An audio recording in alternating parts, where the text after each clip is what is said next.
El dato está revelado, está en el capítulo 1 del Evangelio de San Mateo, que aparece una estrella y esa estrella indica el camino para que los magos de Oriente lleguen al portal de Belén y adoren al Hijo de Dios. Y el objeto brillante, al que llaman estrella de Belén, llega incluso a llevarles hasta donde estaba el establo donde nació Jesús. O sea, no solamente hasta Belén, sino hasta la ubicación exacta.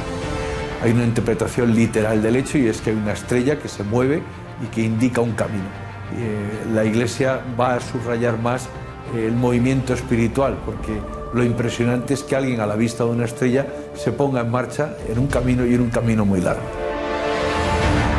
Es un símbolo probablemente porque las comunidades primitivas tenían una noticia vaga de que cerca de Jesús, y es verdad, pasó algo raro en el cielo. Pasó por allí el cometa Halley y puede ser que ese recuerdo les inspirara una historia con este significado.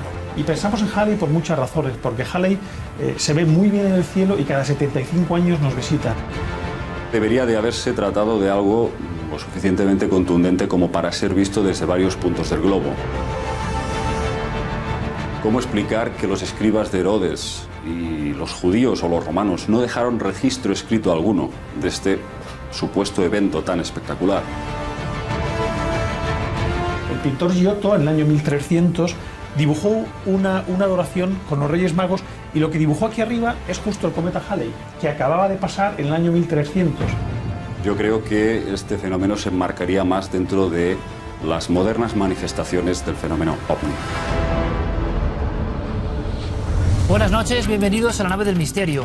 Los Reyes Magos, noche mágica, quizá la más mágica de todo el año, donde ocurren cosas que tienen mucho que ver con el misterio. Los magos de Oriente, que aparecen en escritos tan antiguos como este Evangelio de San Mateo. Pero, ¿quiénes fueron realmente? ¿Cuál era su misión? ¿Existieron? ¿Eran solo 3? Hay muchas incógnitas que en esta madrugada ya casi de magia queremos resolver. Para eso, como siempre, Carmen, Santiago Camacho y las claves. Buenas noches, compañeros. Buenas noches, Iker. Y la verdad es que la primera pregunta que nos surge es ¿por qué 3 Reyes Magos? En el siglo IV había varias versiones, pero se estableció esa.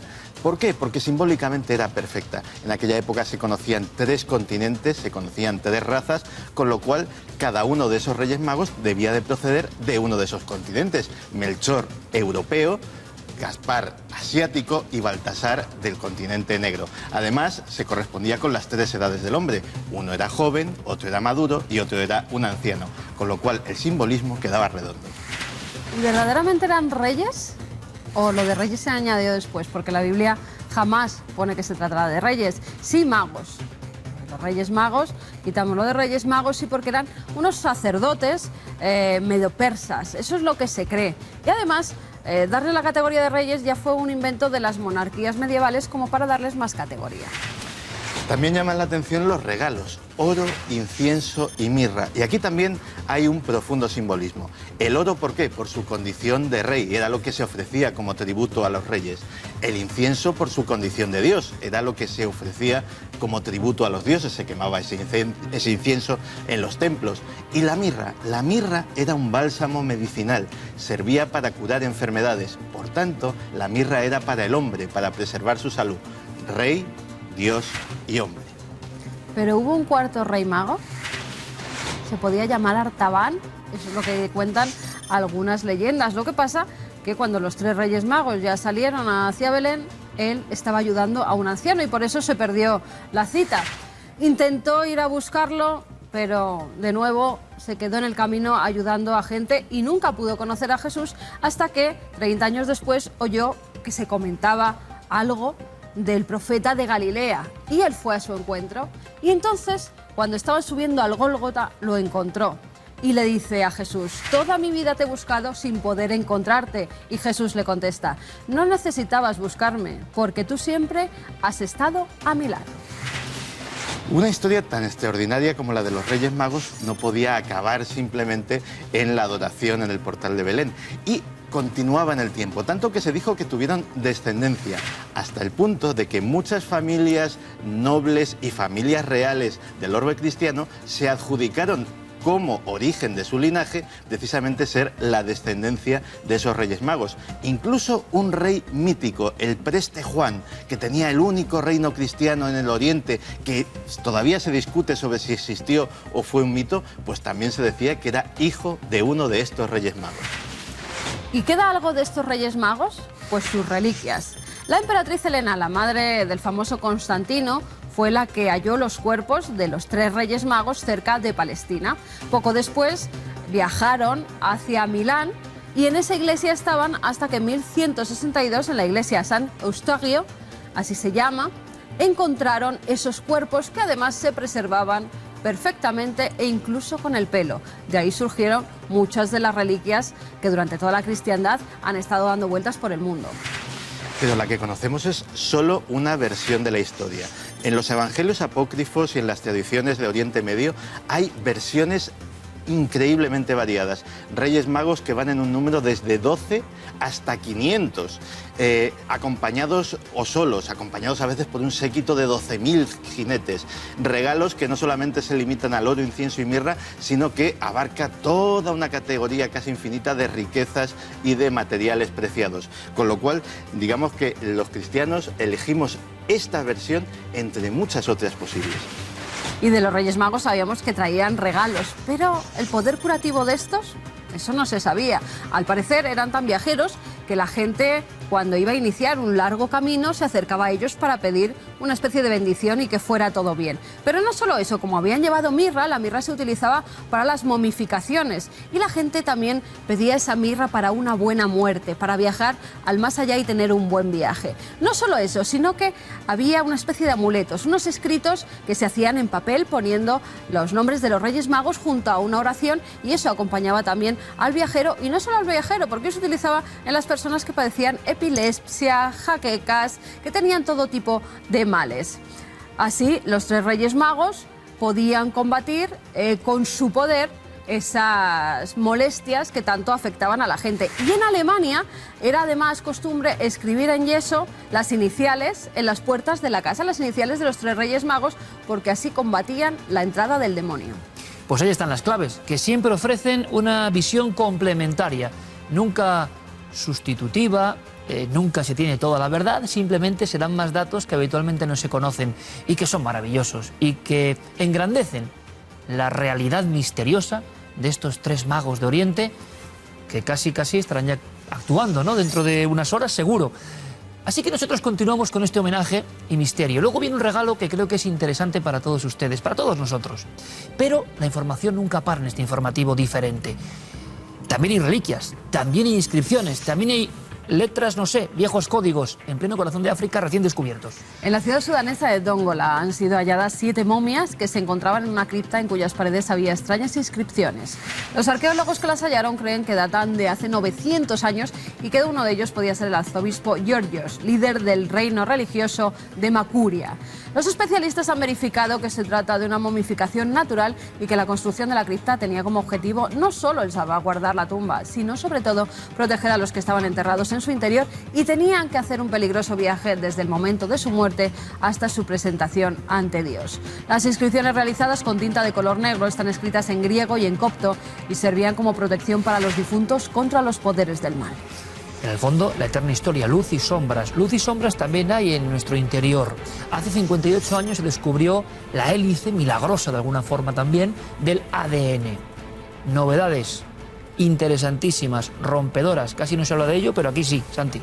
Pues sí, porque en el último número de la revista Science se publicaba un trabajo de científicos de la Universidad de Washington que está llamado a sacudir los auténticos cimientos de la ciencia de la genética. ¿Por qué? ¿Qué han descubierto? Nosotros conocíamos el código del ADN, se había hecho el mapa, prácticamente creíamos que empezábamos a saberlo todo de ese código genético de nuestro interior, y han descubierto que hay otro código justo escrito debajo, oculto en el interior del ADN, un segundo código. Parece complicado de entender, pero ellos lo explican de una manera muy gráfica. Imagínate que el código genético es un libro, una novela que conocemos a la perfección, nos la hemos leído unas cuantas veces, conocemos el argumento y no tiene ya secretos para nosotros. Hasta que llega alguien y nos dice, pues mira, si coges la primera palabra y a partir de ahí cuentas una de cada 4, de repente hay otra novela dentro de esa que no tiene nada que ver con otros personajes, con otro argumento y que está por descubrir. Pues eso es lo que han descubierto, que ese hardware maravilloso que era el ADN, que sirve para expresar las proteínas, para construirnos como seres biológicos, tiene un sistema operativo, tiene un software debajo que le indica cómo actuar. Hemos hablado con el catedrático de genética Nicolás Jouvet, posiblemente uno de los mayores expertos en este campo en nuestro país, para que nos aclare cuáles son las repercusiones y la trascendencia de este descubrimiento. El código que conocíamos es un código degenerado, que quiere decir que hay tripletes que significan el mismo aminoácido, dándose la circunstancia de que algunos aminoácidos cuentan con hasta 6 tripletes o codones, es como técnicamente se les llama, y otros aminoácidos tienen 1 o tienen 2. Ahora lo que sabemos es el porqué. Lo que se ha descubierto ahora realmente, más que un código nuevo, es una explicación a cómo se interpreta esa degeneración del código que ya sabíamos, es decir, por qué unos aminoácidos tienen que tener más codones a su servicio que otros, ¿no? La ciencia continúa avanzando y encontrándose con nuevos misterios. Este es de un calado alucinante. Como alucinante para muchos es que se diga que no hubo conspiración en torno a la muerte de Lady Di. Ya saben, tocamos el tema hace poco, hay novedades en torno a investigaciones oficiales. Sí, porque hace unos meses surgía la noticia de que un miembro de la Real Policía Militar había revelado a sus ex-suegros que la muerte de Lady Di había sido una conspiración militar, que había sido llevada a cabo por su grupo, por su equipo. Inmediatamente con esas nuevas pruebas, Scotland Yard se puso a investigar y ahora han salido las conclusiones. Han llegado a la conclusión de que no hay ninguna implicación militar en la muerte de Lady Di, que fue un simple accidente, porque además en ese comunicado que han lanzado hace unos días se decía que la culpa había sido del chofer, que estaba en estado ebrio. Esas son las conclusiones a las que han llegado. Pero el padre de Dodi Al-Fayed, Mohamed Al-Fayed, sigue pensando que detrás de esto hay un asesinato porque no querían que Lady Di se casara con un musulmán. Hemos preguntado a dos amigos del programa, a dos expertos que nos van a dar cada uno de ellos su opinión, a Francisco Pérez Avellán y a Enrique de Vicente. Yo estuve en el Pont d'Alma en París. Hicimos una investigación paralela y te digo que es muy probable que exista una conspiración. No puedes esperar que la Policía Metropolitana de Inglaterra intente investigar a los servicios secretos. En todos los países los servicios secretos son los encargados de las cosas más turbias y de los mayores misterios. Su distinción es que siempre actúan sin dejar huellas. No hay pistas, no hay posibilidad de enterarse de lo que hace un servicio secreto si lo hace bien. A Lady Di, sin ninguna duda, aquel tiempo, en el momento, el verano en el que ella murió, la estaban siguiendo dos servicios secretos, los franceses y los británicos. Los dos se pusieron de acuerdo para en un momento determinado dar la misma versión de lo que había ocurrido. Obviamente, si hubo una conspiración, lo normal es que no se descubra. Es decir, los lobos no van a descubrir a los lobos, eso es clarísimo. Yo lo único que tengo claro sobre la muerte de Lady Di es que muy probablemente nunca sabremos lo sucedido. Quizá lo más relevante es el tremendo tiempo que transcurrió desde que tuvo lugar el accidente hasta que llegaron los servicios de emergencia y decidieron trasladarla al hospital. 105 minutos, casi 2 horas. Pero además eligieron el camino más difícil para llegar al hospital. Tardaron 45 minutos, cuando había algún otro hospital al que trasladaron a una persona que estaba moribunda, podían haber tardado 15 minutos. Conspiración sí, conspiración no, parece que nunca lo sabremos del todo. Pero aquí también se ha hablado de algún tejemaneje extraño hace 35 años. El mar de Aragón, Mequinenza, ni más ni menos. Ese embalse impresionante donde han crecido unas criaturas en estas últimas décadas y han alcanzado tamaños de récord. Tan de récord lo están viendo que un pescador británico ha capturado un siluro, Silurus glanis, de 94 kilos. Además albino. Vean qué aspecto. Uno lo ve nadando y tiene que pensar que viene el Leviatán a devorarle. La leyenda corre libre ya por esas zonas de Aragón y algunos pueblos que lindan con el río Ebro, el padre Ebro. ¿Qué ocurre? Que se pensaba que podían alcanzar 30, 40, 45 kilos, pero es que las últimas imágenes nos muestran, lo observan, criaturas próximas a esos 100 kilos que van a ser superados. ¿Por qué? Porque no encuentran ningún tipo de enemigo natural, se han hecho con el entorno y causa ya cierto miedo. Esas mandíbulas lisas como una lija, ese aspecto, esos bigotes, esa sensación de criatura arcaica, causa ya cierto miedo. Para los deportistas de la pesca deportiva, una joya, pero para los habitantes empieza esa inquietud. Le hemos preguntado, para saber algo más en torno al siluro, a nuestro buen amigo Óscar Soriano del Museo de Ciencias Naturales de Madrid. Se ha hablado mucho de su posible ataque a personas, sobre todo basados en dibujos o leyendas que ya han llegado hasta nosotros desde tiempos ya remotos y que hablan de que cuando evisceraban al animal pues salían allí huesos humanos o restos humanos, etcétera, etcétera. En principio no podemos decir que es un peligro grave, pero claro, si se alimentan en el fondo y llegan hasta la orilla y encuentran pues a un niño bañándose, pues tal vez lo podrían atacar. El año que viene, ¿cuál será el récord? ¿A dónde llegará la aguja en la báscula de este monstruo viviente muy antiguo que es el siluro y que está desde luego en nuestros lagos y ríos? Vamos un poco más a la profundidad, pero tierra adentro. En Galicia, hallazgo que les puede interesar. En La Coruña ha sido, en una iglesia en Santa María de Ois, así se llama. Estaban haciendo unos arreglos en el atrio cuando descubrieron un sepulcro antropomorfo. Esta iglesia es del siglo XII, está construida en el siglo XII, pero se cree que puede ser anterior este sepulcro y que incluso puede pertenecer a enterramientos que hubo en la zona y que puede no ser el único. Han llegado a decir que puede haber hasta 5 de ellos. Nosotros hemos tenido la oportunidad de hablar con el arqueólogo que está siguiendo esas obras, se llama David Fernández Abella, para que nos hable de cómo ha sido este hallazgo tan extraño.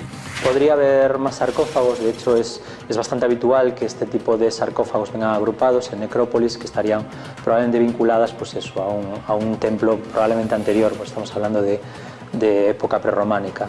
Recorremos el mundo y en esta ocasión nos marchamos hasta una cosa que parece naturaleza minúscula, pero que tiene un secreto que puede ser letal en ocasiones porque nos infiltra, nos insufla algo increíble, inconcebible quizás, Santi. Pues fíjate, Iker, si la tecnología avanza a pasos agigantados, que hace apenas unas temporadas hablábamos de unos robots, de unos drones del tamaño de una libélula que podían infiltrarse en una reunión, grabar vídeo, grabar audio, espiarnos sin que nos diéramos cuenta. Pues a día de hoy la noticia es que esos robots, esos drones, han reducido tanto su tamaño que ya son del tamaño de un mosquito, caben justo en la yema del dedo de un ser humano. Y ya no solamente graban vídeo, graban audio, sino que además pueden hacer cosas inquietantes, cosas como picarnos como un mosquito real y extraernos sangre y de esta forma, por ejemplo, obtener una muestra de ADN. Pero también pueden inocular cosas, pueden inyectar una sustancia tóxica, pueden inyectar un microchip de seguimiento para tener vigilada a esa persona.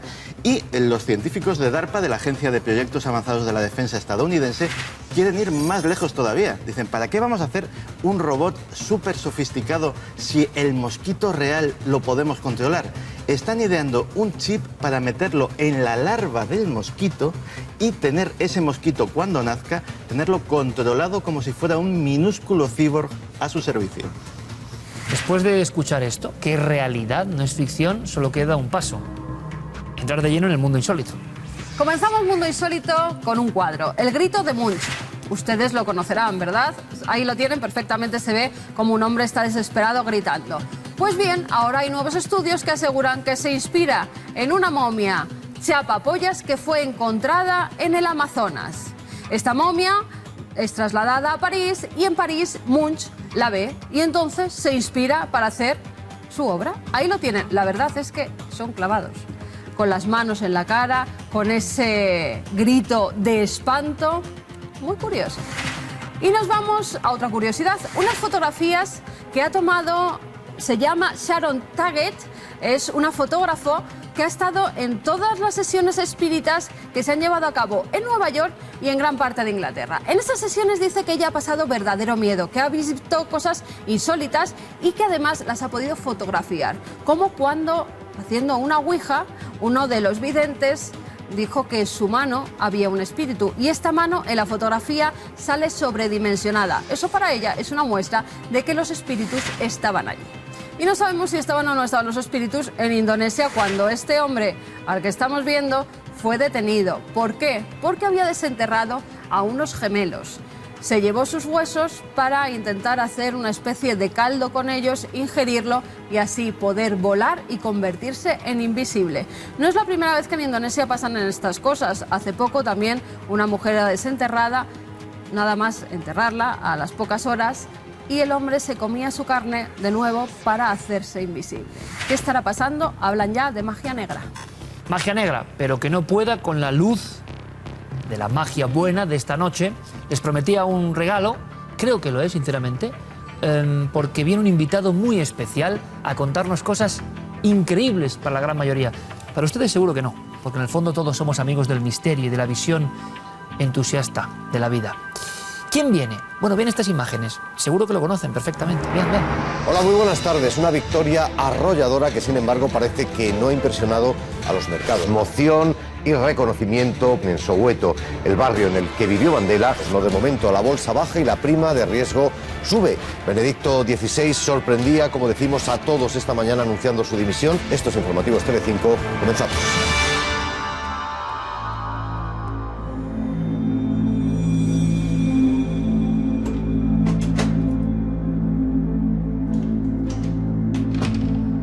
Bueno, pues este señor, ustedes lo conocen muy bien, es David Cantero, el hombre de las noticias, ¿no? El hombre riguroso y el hombre que nos cuenta cosas a veces malas, ¿no? Y a veces buenas. El vivir cada día en esta sociedad. Pero tenemos una sorpresa. Tenía que ser hoy,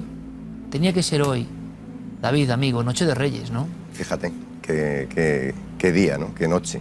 De fantasía. Cuando la fantasía va de verdad al auténtico, más real que la realidad. De magia de verdad. De magia de verdad. Y así que mientras esas entidades de las que hemos hablado, maravillosas, van llegando a las casas de todo el mundo, aquí vamos a contar algo que tiene seguro que ver con la energía, con los sueños, con el entusiasmo, con el ser un Quijote, a pesar de que luego en el oficio profesional uno te debe contar. Yo siempre lo digo, David, más claro, miedo da lo que cuentas tú en el informativo, sin ninguna duda, que lo que contamos en Cuarto Milenio. Decías cosas buenas, muy pocas veces contamos cosas buenas, casi siempre es malo y realmente terrorífico, ¿no? Las cosas que contamos en los informativos, esa realidad de este planeta, que por fortuna no es todo, pero eso sí que da miedo, ¿no?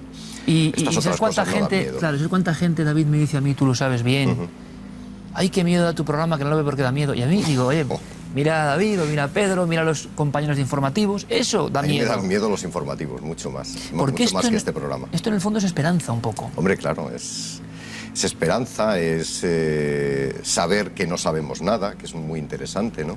Aquellos que creen que lo saben todo, que todo es racional, lógico y cuadriculado, pues no es así. Vivimos en un planeta extraordinario, en un universo lleno de misterios, y entre los muchos que contáis aquí, es uno más, yo creo, ¿no? David Cantero es un profesional que no voy a decir yo ya ni a darle ningún dato más porque todos ustedes lo conocen, que representa eso, ¿no? Pero él es novelista, él es escritor. Y esto sí que me parece un regalo de Reyes, y yo se lo agradezco personalmente, porque sé lo que significa, porque él lo sabe también. Ese sillón es el sillón de los valientes. Vienen personas que muchas veces cuentan cosas y que saben que no van a ganar nada, que igual lo que van a ganar es que su entorno más inmediato les diga, hombre, ¿cómo cuentas eso? Cállatelo, que es mejor. Y entonces el silencio sigue dominando el misterio. Y solo los valientes dicen, yo lo voy a contar porque lo he vivido. Y ahora ustedes estarán preguntando, un personaje tan célebre, tan popular, tan serio, tan importante como David Cantero, ¿qué nos viene a contar a Cuarto Milenio? Bueno, pues tendríamos, yo se lo digo, todo el programa para hablar con él. ¿Por qué el misterio? ¿Desde cuándo? Pues desde muy pequeño. Yo cuando te oigo hablar de tu infancia, ¿no? De cómo eras de pequeño, de que a ti esto te viene de siempre, me pasa igual, ¿no? Yo desde chiquitín tengo una pasión tremenda por el otro lado, por todo lo que hay más allá de... Es inquietud, es curiosidad. En el fondo el periodismo también es curiosidad, ¿no? Es la inquietud por saber más, por saber lo que no nos cuentan, por saber lo que no somos capaces de comprender, o tener una noción un poquito más lo que hay al otro lado. Desde los espíritus, el fenómeno ovni me apasionó de pequeño, ¿no? Hay cantidad de cosas inexplicables. Para mí, o sea, mi gran pasión ha sido siempre el espacio, ¿no? El hecho de que el ser humano tuviera esa pasión por salir afuera, por llegar a la luna, por estar alrededor de nuestro planeta, ¿no? por conocer más allá, ¿no? Mi padre me inculcó todo esto, también mi madre, ¿no? En cierto sentido. Pero esa pasión mía por las estrellas, por el comprender dónde estoy, qué soy, ¿no? A dónde voy, pues te lleva un poco a interesarte por misterios que muchas veces no tienen explicación, por supuesto, pero eso no quiere decir que no existan o que te tengan que avergonzar, ¿no? Decías el sillón de los valientes. No hay nada de que temer, ¿no? Por compartir con los demás asuntos misteriosos. Yo creo que nosotros mismos somos un misterio inmenso, ¿no? Somos una masa de agua, de sangre, de vísceras, de espíritu, de inteligencia, un chispazo, ¿no? Somos chispazos que estamos aquí una temporada en este planeta, en este universo, y somos por tanto un misterio, ¿no? Seguimos sin entender gran cosa de lo que somos. Nos regalan una temporada, David, sin saber cuándo empieza ni cuándo acaba. Y hay que aprovecharla, ¿verdad? En el buen sentido. Yo, se me ponen los pelos de punta, es que esto que acaba de decir David Cantero, lo que sería un poco cabecera de este programa, ¿no? De la filosofía profunda de por qué hacemos lo que hacemos. Y siempre que he hablado con él me ha mostrado una pasión y un afecto por el misterio, por este programa que es muy de agradecer. Porque como estamos en un medio, David, tú lo sabes bien, a veces tan cainita, o tan, miren que, de la ignorancia, de la incultura real muchas veces, esto para mí es la muestra de ser muy valiente. Pues como lo es el doctor Gaona, como lo son los premios Príncipes de Asturias que han venido aquí, o como son un montón de gente que hay que estar en vanguardia.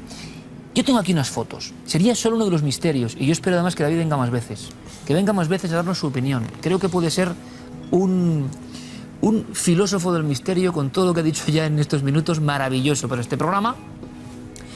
Claro, los orbs. Yo no sé si rompo mucho el secreto, David, pero tú estás con una novela que habla de estos fenómenos, de los orbs, pero no porque sí, sino porque los has investigado. Sí. Y los has investigado y luego veremos un poco el secreto de estas fotos, algunas son impresionantes, ¿eh?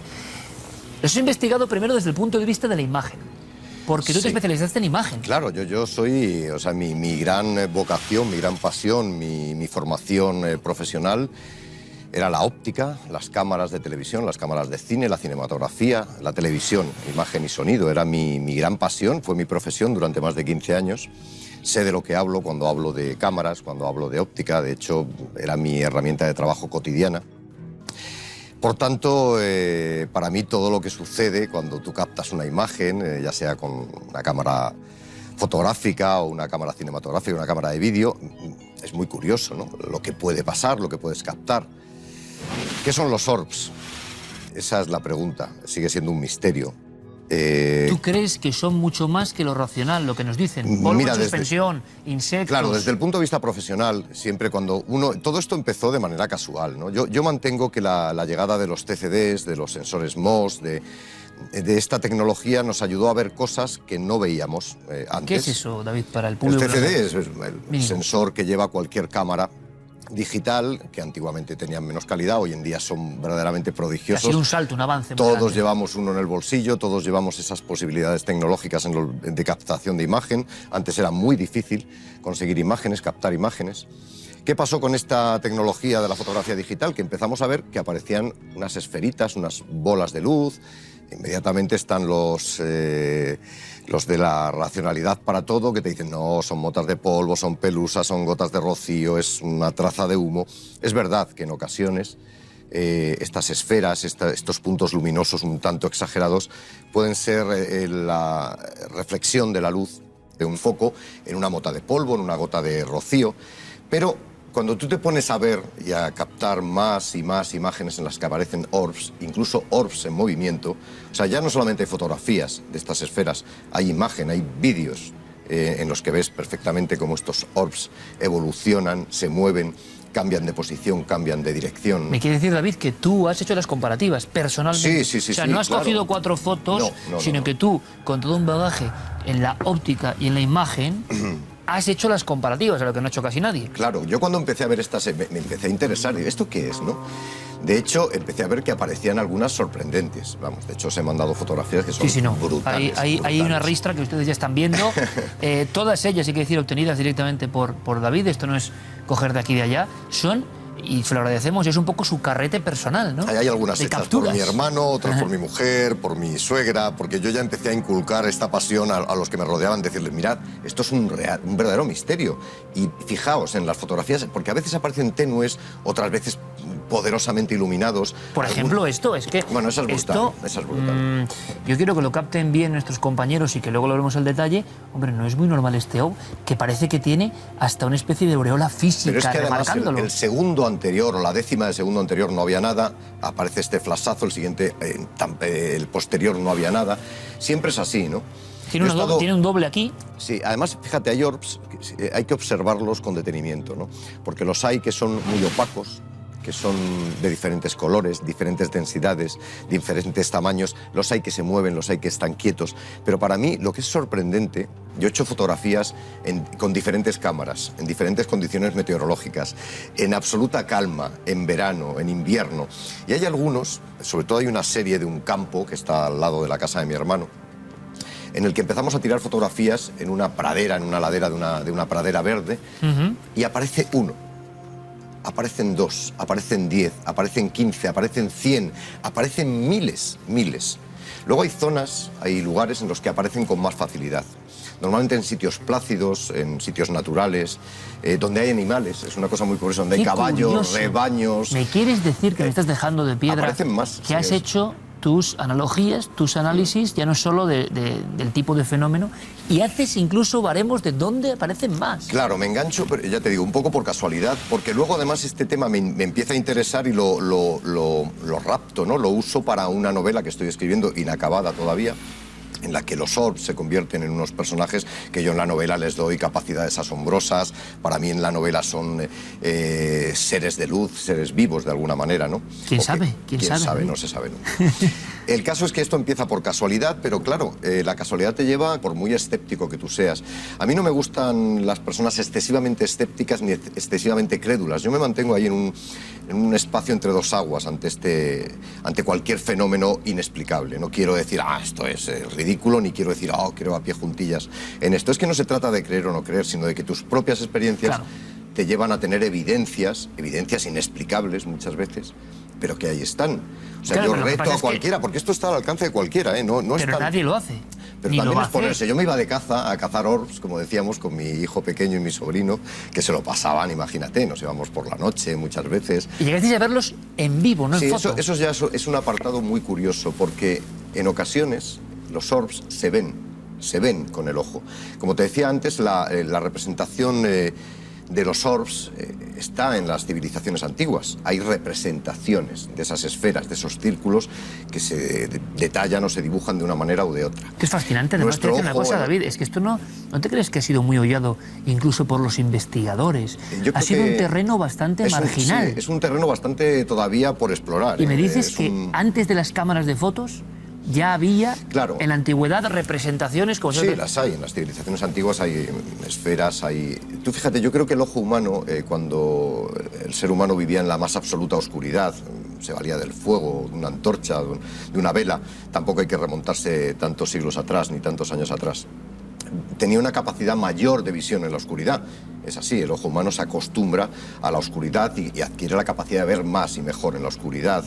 Nuestro ojo hoy en día está muy deteriorado. Nuestra retina, nuestros bastoncillos y nuestros conos están muy deteriorados porque vivimos en un ambiente constantemente iluminado. Siempre tenemos luz en las calles, en las casas. Sí, comparando con lo que vivía un prehistórico, lo que podía ver él... O sea, entonces seguramente veían cosas que nosotros no veíamos. ¿Qué ha pasado con ciertas tecnologías que nos van a permitir, a lo mejor... Hay una cosa que mucha gente no sabe, o sea, los que hemos estudiado esto, si el ojo humano, el espectro de visión del ojo humano es muy limitado. O sea, dentro de todo lo que es el espectro visible o invisible para nosotros vemos una pequeña parte, ¿no? Una porción, pero ahí en el infrarrojo y en el ultravioleta hay una infinidad de posibilidades que no están a nuestro alcance. ¿Quién sabe? Volvemos a lo que te decía, hay veces que los orbs se ven. O sea, yo he visto uno espectacular, lo he visto yo, no me lo ha contado nadie. ¿Qué hacía? Pues estábamos en una laderita en el jardín de mi casa, o sea, no es que te imagines, y vimos una traza, una lucecita verde. Yo he visto muchas luciérnagas, sé lo que es una luciérnaga, no era nada explicable. Y de hecho hicimos una fotografía, está ahí, y luego la pusimos en el negativo para ver si estaba, y efectivamente está. Había más orbs. pero esta se desplazaba, era una lucecilla verde que se desplazaba entre la hierba dejando una estela como de cometa. Ya he visto otros en movimiento en el aire, algunos están captados, dejan estelas o los ves que te van dejando una apariencia, pues eso, de estela de cometa, ¿no? El verlos es muy difícil, verlos a simple vista. Me ha pasado 2 o 3 veces, muy pocas.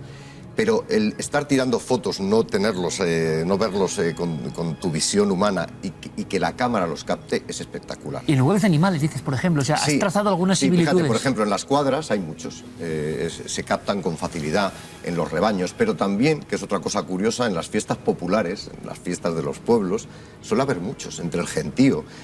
No quiere decir esto que los orbs tengan lugares predilectos, ¿no? Es verdad que donde hay animales se captan con más facilidad, en la naturaleza, en espacios muy tranquilos, serenos, ¿no? ¿Y dónde no se captan nunca? Es que no lo sé porque hay zonas, por ejemplo, dentro de las casas, incluso de día. A mí, yo los orbs que he captado que más me han impresionado y con los que realmente puedes dar un argumento que calle la boca a los más escépticos, es decir, no, es el flash, no es la mota de polvo. Mira, perdona, no es una mota de polvo, no es un flash. Yo he hecho fotografías a orbs de día, a plena luz del día. Hay 2 que te he mandado. Hay uno que es verdoso, otro que es rojizo. Están hechos en la zona del Espinar, en la zona de la Sierra. Se ven perfectamente cómo están allá flotando, ¿Tiene algo moviéndose. Que ver con nosotros, con el ánimo del ser humano? No lo sé. Podrías pensar... En tu opinión, digo, muy personal, pero después de tanto tiempo de investigación. En mi opinión, yo soy una persona que tengo una inmensa curiosidad por saber y por conocer, pero me cuesta mucho dictar sentencia. ¿Qué es esto? ¿Son espíritus? ¿Son entes de otro tipo que desconocemos? ¿Es energía? ¿Quién sabe? Pero si es que vivimos rodeados de energía. Nosotros, aunque no lo vemos, tenemos un halo alrededor del cuerpo, las plantas, nuestros gatos, perros, todos tenemos una especie de aura, ¿no?, energética. ¿Qué sabemos de esto? Puede ser energía. No lo sé, no me atrevo a dictar... No has llegado, no te has atrevido todavía a trazar paralelismos, como escritor sí me he atrevido, ¿no?, a imaginar que son unos seres extraordinarios que incluso se pueden atrapar, ¿no? En mi novela quedan atrapados gracias a una compleja maquinaria de espejos y tienen... Una vida paralela, son capaces de desplazarse en el tiempo y en el espacio a la velocidad de la luz o incluso por encima de la velocidad de la luz. Pero en la realidad lo único que sé es la evidencia de que están ahí, de que existen, de que a veces aparecen y desaparecen a la velocidad del rayo, de que están en tu casa, que aparecen de pronto en la foto de la boda de tu prima, resulta que tiene un orb al lado, en la foto del niño que está jugando, en la fiesta del pueblo en la que hay unos señores a caballo, en un rincón, sin explicación alguna. Y a veces observando bajo la lupa, como tú has hecho, imaginamos a David Cantero, que yo creo que hoy se está sorprendiendo mucha gente. Evidentemente la inmensa mayoría de la buena gente que te está viendo está obteniendo un perfil distinto del que está acostumbrado, ¿no? De alguien con una sensibilidad especial, con un entusiasmo especial, que yo creo que el entusiasmo, la propia palabra lo dice, ¿no? Enteos, cerca de la divinidad o cerca de lo elevado, ¿no? Alguien que se apasiona con lo que hace. Y ya si esa pasión es contracorriente, yo creo que tiene mucho más mérito que una pasión como la del rebaño, ¿no? Esta es diferente. Y con esta autenticidad. Y claro, uno decía... ¿Será posible que esto tenga que ver? Yo lo estaba pensando ahora, David. Así como los ángeles de ayer, la idea, se transforma en los extraterrestres de tiempos posteriores, quizás el mismo fenómeno. Toda esa gente pequeña, todas esas hadas, duendes, que en el fondo no son sino representaciones de la madre naturaleza actuando, esta no será la versión digital, el símbolo que nos está llamando. Es decir, esto no será algo que ha estado siempre y que ahora lo vemos por vez primera y que nos ha acompañado quizá desde siempre. Estoy convencido. Y que cuando tú te pones con el cuentahilos o en cualquier elemento o ampliando la imagen, resulta que ves cosas dentro. Por supuesto, mira, además hay culturas, civilizaciones actuales. Por ejemplo, te voy a poner Japón. Oriente es un mundo muy separado de nosotros. Acabo de terminar una novela que se va a publicar pronto, que transcurre por completo en Japón y en la que están muy presentes también los duendes, los espíritus, las cosas inexplicables que para nosotros son fábulas, pero para ellos... Realidad rotunda. Son realidades. A ver si me... O sea, un señor japonés, una señora japonesa, cree en los kodamas. Los kodamas son espíritus de luz que habitan el bosque, son el espíritu del bosque, por decirlo de alguna manera. Los han visto, los tienen, los tocan, los acompañan, ¿no?, en su vida cotidiana, en zonas remotas, boscosas, ¿no?, de un país tan boscoso como Japón, ¿no?, en otros lugares de Asia, ¿no? En Oriente están más abiertos a la espiritualidad en todos los sentidos y también a la espiritualidad cotidiana, ¿no? ¿Qué son? No lo sé. Yo, como tú decías, por mi profesión, que además yo tengo departamentos muy estancos, cuando me pongo fantasioso como creador literario o como pintor o dibujante, me dejo llevar, puedo ir a donde yo quiera, pero cuando me meto en el departamento periodístico soy muy riguroso, muy cuidadoso. Tenemos que serlo, ¿no? Con qué cuentas, cómo lo cuentas y ser absolutamente cuidadoso con que no se te vaya la olla, porque puedes perder la credibilidad, y nosotros necesitamos esa credibilidad que cuesta muchos años ganarse, ¿no? Esto, por supuesto, yo no temo en ningún momento que a mí me haga perder ninguna credibilidad. Yo creo que suma, porque el periodista, los periodistas, los que nos dedicamos a esto de la información y contar lo que sucede, debemos estar abiertos a todo. Yo llevo más de 30 años en esto y, como comprenderás, he visto de todo. Malo, bueno, regular, terrible, insoportable.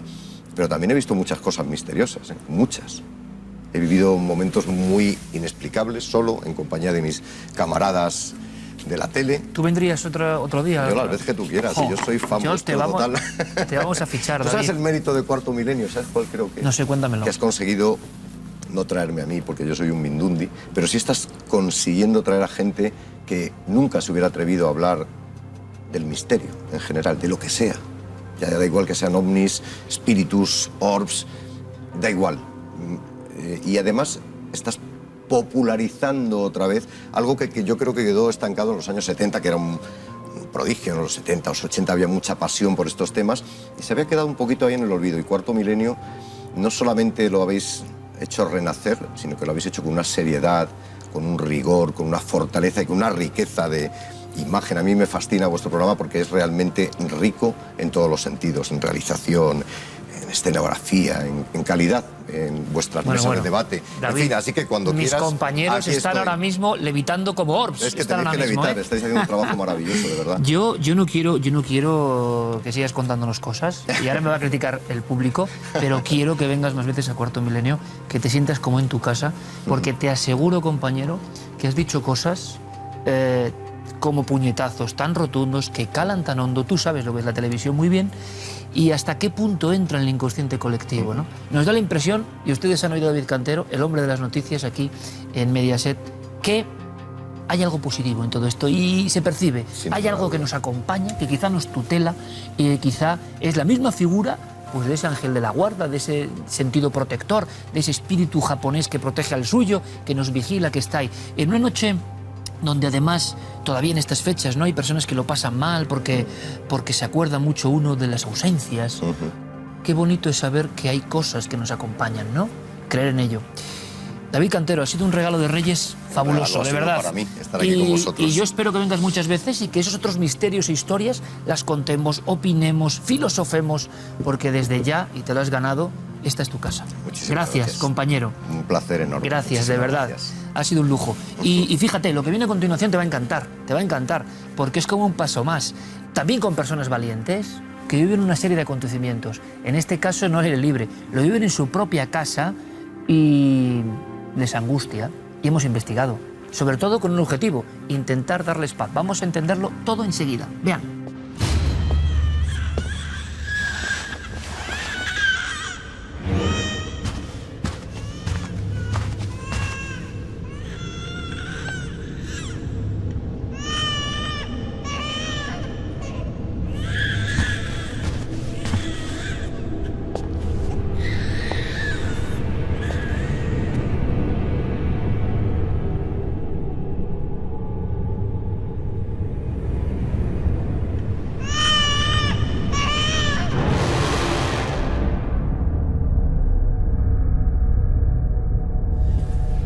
Dos amigos nos visitan y lo hacen además para traernos una historia, un mensaje, que lo están viviendo, Y qué difícil, qué complicado es comprender en ocasiones a quien lo esté viviendo. Hay una frontera, evidentemente, entre aquellos que contemplan ciertos fenómenos en su propio hogar, como es el caso que les voy a presentar, y quienes podemos opinar o intentar dar consuelo en ocasiones o intentar comprender desde fuera. Hay una división grande, pero lo sabemos. Cada vez son más las personas que se atreven a hablar. En este caso, Jorge y Belén, bueno, pues lo ven, ¿no? Tienen una pátina de oscuridad. Porque, por desgracia, todavía en muchos lugares es difícil hablar de esto. Pues porque uno, al final, tiene más problemas que ventajas. Pero también con esta muestra nos damos cuenta de que qué complicado es cuando el misterio le viene a visitar a uno, porque en ocasiones los círculos más próximos pueden ser los que más risión hagan de la causa. Y en la mayoría de las veces, y lo sabemos bien, es la ignorancia, es la incultura la que genera esa incomprensión. Ha ocurrido que muchas personas que se reían o que, bueno, luego lo han vivido, y eso es otra historia. Por eso os doy las gracias, porque cada persona que viene aquí a contar su experiencia, y más si está ocurriendo ahora, tienen un valor grandísimo, aunque en este caso toméis vuestras precauciones y lo entendemos perfectamente. Belén, Jorge, bienvenidos. Gracias por estar con nosotros. Muchas gracias a vosotros. Porque claro, es complicado, es que, Belén, es que esto continúa. Es decir, no estamos hablando de un episodio que pasa en vuestro domicilio y que ya ha cesado. De alguna forma ha habido altibajos, ¿no? ¿Y la última hora cuál es? Bueno, la última hora es que sigue oyéndose un movimiento de ropa de alguien andar sin llegar a oírse pasos. Entras en una habitación cuando hay calefacción en toda y la habitación está helada. Siempre en la misma habitación, ¿no? No, nunca. A veces coincide, a veces no, pero no necesariamente es solo una habitación. O sea, puede un cambiar frío que se va a algún sitio. El estarte dando cuenta es que alguien te está mirando, te está observando y que sientes un frío en la espalda. Sigues oyendo porrazos, sigues oyendo golpes, sigues, bueno, pues en esta pesadilla. Además, hemos estado allí de alguna forma.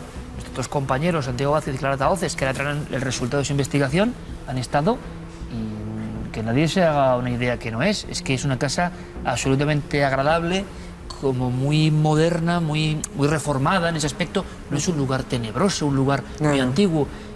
Por ejemplo, hay una visión que tú nos puedes contar que es absurda total, como absurdo suele ser, lo digo muchas veces, el marchamo de los Real en el tema del misterio, que tiene códigos que no entendemos. Cuéntanos un poco qué te pasó cuando viste una figura que parecía amputada realmente, una parte de una figura. Cuéntanos, por favor. Así es, pues me encontraba una tarde trabajando frente al ordenador. Mi madre se encontraba en el salón de la vivienda y en ese justo momento estás trabajando, estás metido en tu mundo y sientes como que alguien te está observando por la puerta.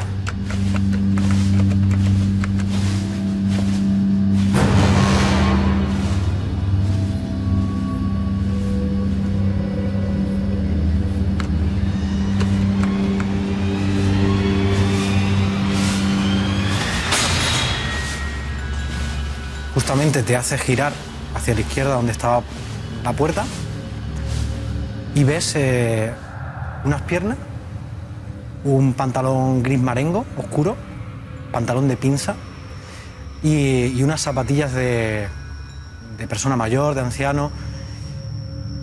Simplemente se le ve el caminar hacia donde estaba mi madre, hacia el salón, en el pasillo de la vivienda, y es en ese momento en el que me quedo pálido, con frío, o sea, 2-3 segundos donde no sé qué estaba ocurriendo, porque no veía la parte de arriba de esa persona. Pero lo estás viendo y te agradezco muchísimo, además, si luego la fuerza de la realidad es algo que el espectador sabe siempre, pero como si me vieses a mí ahora mismo, o sea, con una definición y un detalle, o sea, no es algo nebuloso, no es algo fantasmagórico, es unas piernas que incluso puedes ver el detalle de los tejidos de ese ropaje.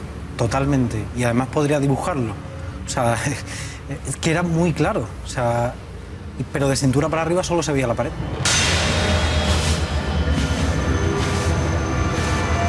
¿Qué haces? Pues esos 3 segundos se me hiela el alma como ahora, porque lo recuerdo y se te hiela todo. ¿Y lo estás viendo otra vez? Me levanto con mucho ímpetu y me voy al salón y digo, mamá, ¿tú has pasado por ahí? Me dice, no, si yo estaba aquí.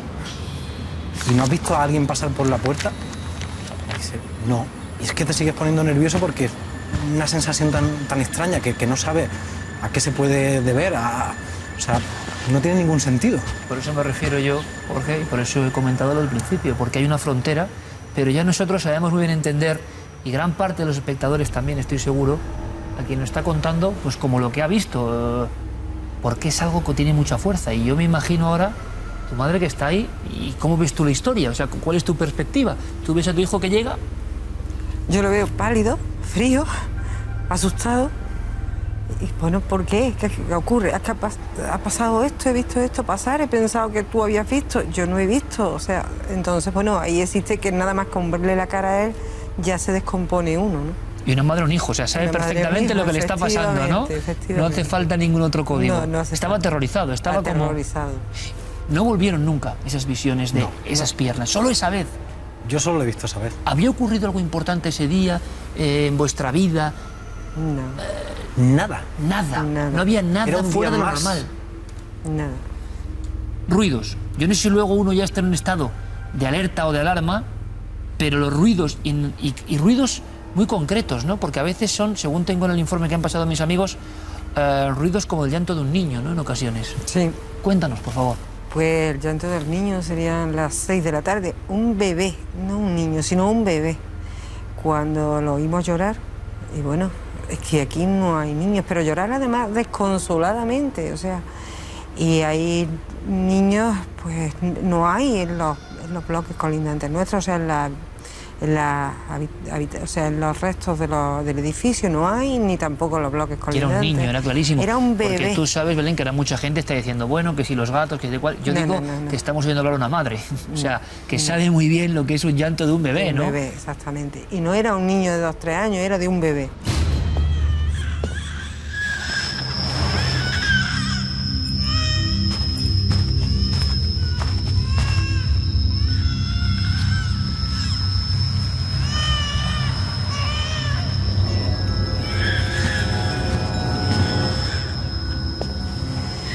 Bueno, muy pues, próximo, o sea, no era algo muy lejano. ¿Dónde se situaba ese llanto? No, se situaba, el caso es que se oía en el piso, pero no podíamos situar la procedencia. La procedencia no pudimos averiguarla, como tampoco hemos podido averiguar porque no había ningún bebé cerca. O sea, era como el frío un poco, estaba, pero se situaba en diferentes lugares, quizás. Exactamente, lo podías oír en cualquier parte del piso, sin embargo, no hay bebé. ¿Hay algún fenómeno que a ti te haya inquietado especialmente? Porque el de tu hijo, de esa visión que tú no llegas a percibir, es clarísimo. Pero que a ti te haya, hombre, angustiado especialmente a lo largo de este tiempo. Bueno, a mí me han angustiado varios, porque una noche, pues, estoy dormida, despierto, un rato despierta, siento un silencio absoluto. Bueno, no es que vivamos en un sitio donde haya mucho tráfico, pero tampoco poco. Pero el silencio en esos momentos siempre es absoluto, un silencio absoluto. Y oigo 3 golpes en la puerta de mi dormitorio.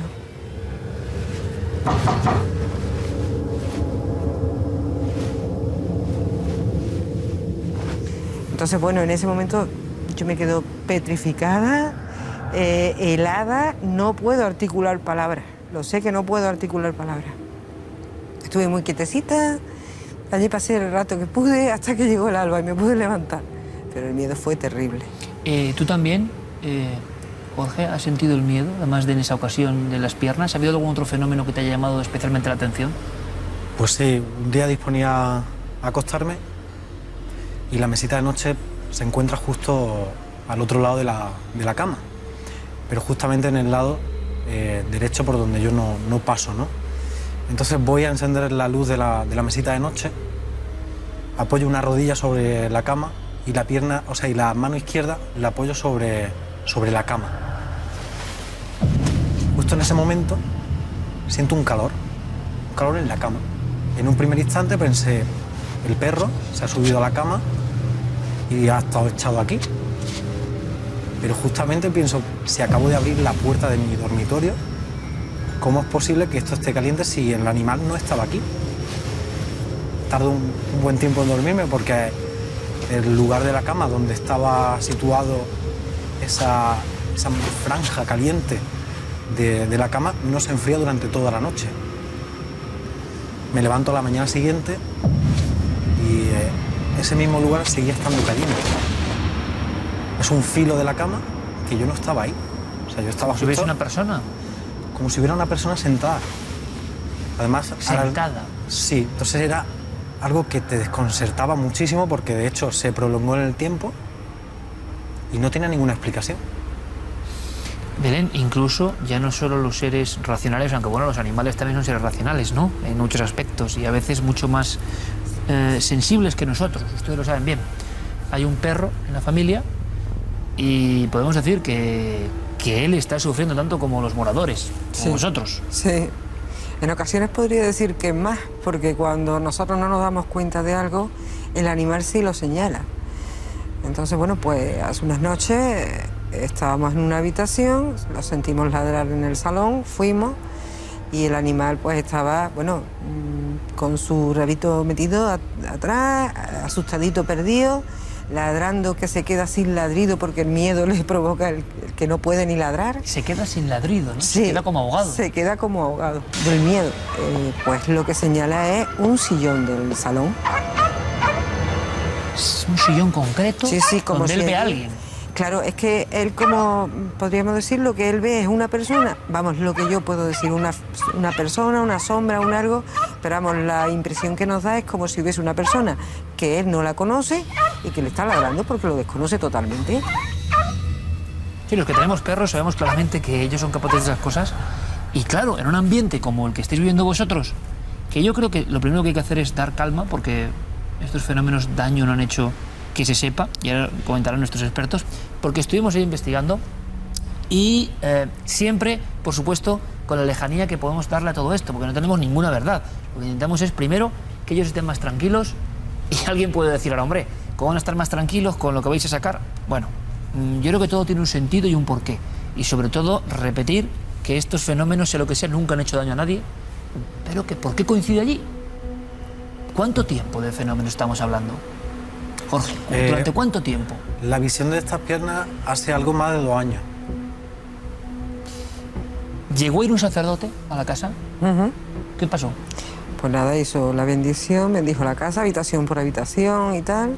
Nosotros ya le comentamos que pasaba algún fenómeno, que nosotros no nos encontrábamos a gusto y tal. Entonces nos dijo que bueno, que no nos preocupáramos, que tampoco iba a pasar nada, ¿no? Y el hombre no como era si fuera, no sé si algo cotidiano, pero que sabía muy bien lo que tenía que hacer, ¿no? Sí, sí. ¿Bendijo la casa? Bendijo la casa. Los fenómenos como que estuvieron un poco más templados durante algún tiempo, pero después, bueno, pues volvieron a empezar a pasar cosas. ¿Vosotros tenéis miedo ahora mismo? ¿Os habéis acostumbrado al fenómeno? No hemos... Acostumbrarse no se acostumbra Nunca, ¿no? uno, no. Pero bueno, vamos conviviendo un poquito mejor. Bueno, vamos a ver si salimos de dudas. Estuvimos allí con Clara Teoces y Santiago Vázquez, pusimos toda la tecnología, aunque muchas veces la tecnología, bueno, el misterio se ríe de la tecnología en muchas ocasiones, ¿no? Pero lo intentamos. ¿Qué ocurrió? Vamos a verlo. Este es un resumen rapidísimo y quiero agradecer además la colaboración que ambos tuvieron y que este equipo sabía de la historia que ellos vivían hace mucho tiempo. Y les puedo asegurar, tengo que decirlo, que hemos tenido que insistir 1 y 1000 veces para que vengan a estar aquí y contarles a ustedes esta historia. Que no es una cuestión de, quiero contar un caso, no, no. Que hemos tenido que insistir muchísimo porque las personas que viven esto, habitualmente, cuando es verdad, pues, ¿por qué? Bueno, creo que por eso la valentía hay que reconocérsela y nuestro agradecimiento. Vamos a ver ese flash de historia de lo que ocurrió y ahora vienen todos los documentos. Creo que tienen que conocerlos.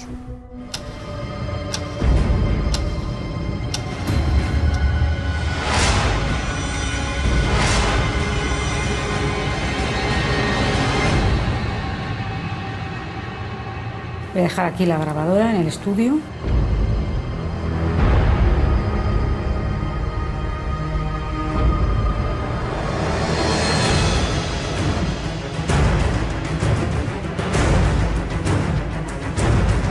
¿Se me puede dar alguna muestra?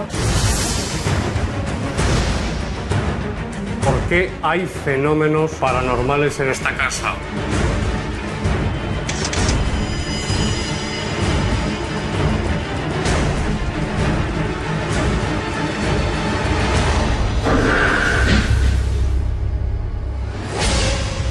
13,8, 13,9. Hace unos 20 minutos marcaba casi 18. En esta habitación sí percibo algo que no puedo explicar. Aunque en esta habitación sigue haciendo más frío que en el resto de la casa.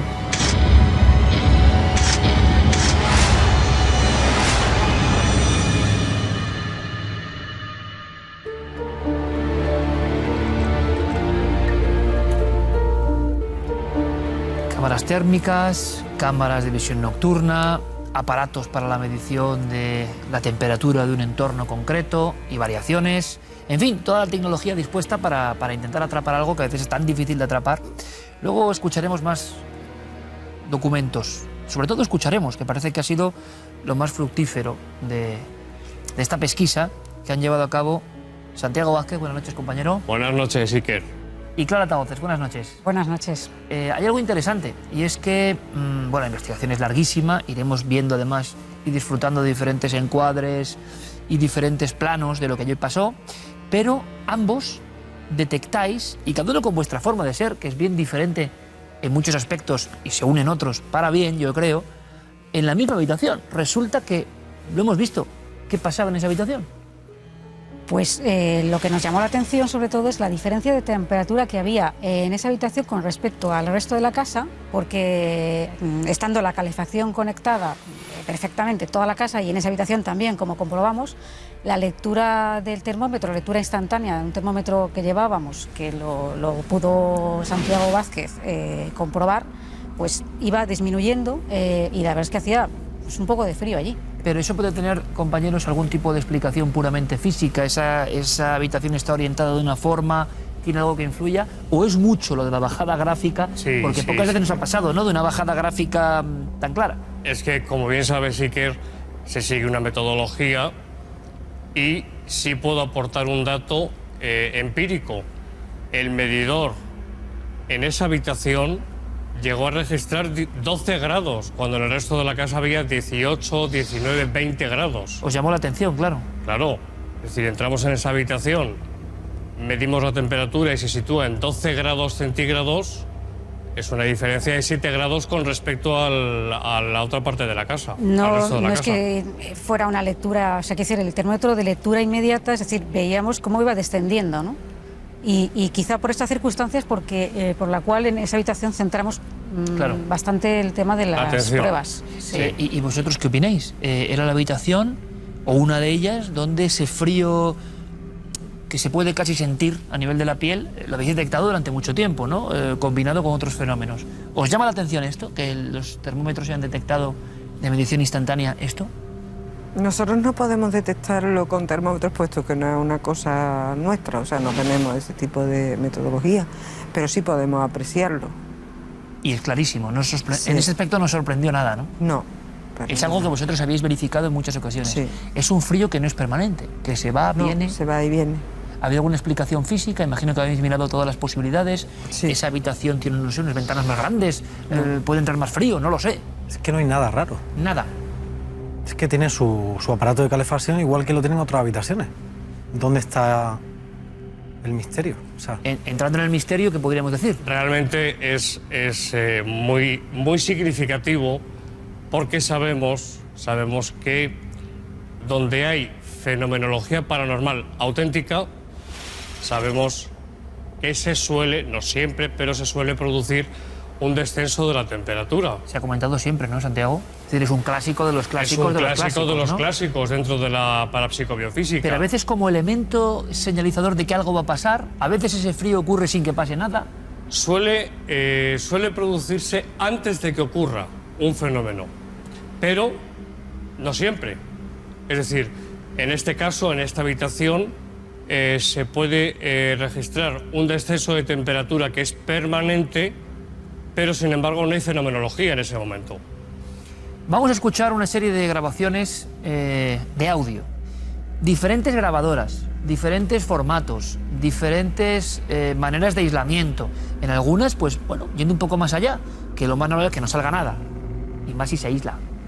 ¿Tienes algo para enseñarnos, sí, Clara? He traído, bueno, lo vamos a ver a lo largo del tiempo, pero es una cámara anecoica de, digamos, portátil, ¿no? Porque para que tenga, está hecha con espuma de poliuretano, son 2 cajas realmente, la espuma está por dentro, entonces hay otra caja y esto está, digamos, para lo que son sonidos fuertes, es decir, que si hay un sonido fuerte que se emite, es decir, porque hago yo así, por ejemplo, dentro la grabadora lo registraría muy bajamente, o sea, con una intensidad muy baja, o incluso no lo registraría. Ahí se mete la grabadora digital en este caso. En este caso digital, con 2 micrófonos, una grabadora con una gran sensibilidad, y Santiago ha utilizado otra grabadora digital, pero en este caso sin cámara anecoica. Por variar el sistema. Bien, vamos a empezar con una voz que capta la grabadora de Santiago, pero aquí lo interesante, yo no sé tampoco explicarlo, como no sé explicar casi nada, y es por qué una grabadora ha captado unas cosas, hecho el análisis pormenorizado, una graba unas cosas y tras otras, ¿no? Cuando a veces han estado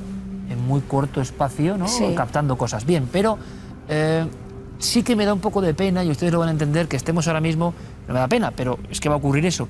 No es fácil escuchar aquí en este momento, seguramente ustedes en la casa, donde estén, van a oírlo mucho mejor a través de las pantallas, pero aquí, en este lugar tan abierto que es la nave del misterio, evidentemente el sonido no se puede captar de la misma forma. Pero vamos a intentarlo porque yo quiero que ellos, Belén y Jorge, capten muy bien también lo que han obtenido nuestros amigos, todavía no han podido hacerlo. Bien, es un grito.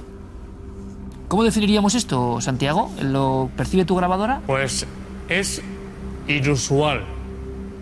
Es decir, dentro de la gama de parafonías o psicofonías, un grito no es habitual. No es normal, ¿verdad? No Solo, es. un grito solo, sin ningún No mensaje. no es normal. Lo normal son, como bien sabes, voces. Pero un grito, y además con esa cadencia que vamos a escuchar, a mí, cuando estaba haciendo el análisis, sinceramente me sorprendió. No había ninguna fuente ajena, no escuchasteis nada extraño en ningún momento. Absoluto, Porque hay que decir que vais anotando cualquier tipo de interferencia, ¿no? Absoluto silencio. Y lo que sí me llama la atención es que gran parte de las psicofonías o parafonías que tanto Clara como yo obtuvimos fueron en esa habitación.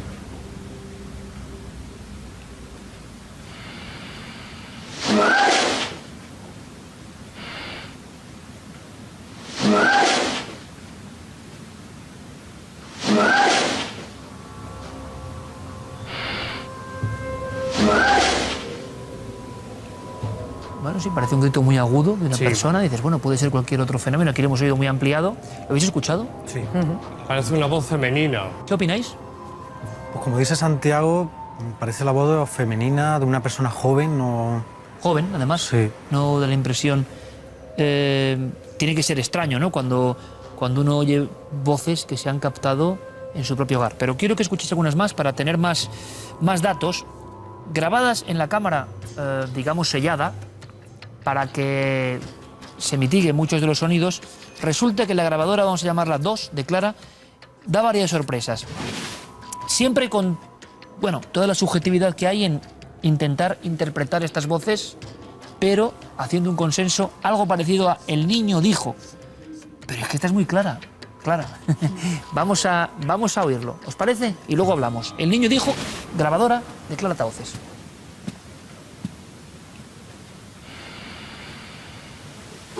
El niño dijo.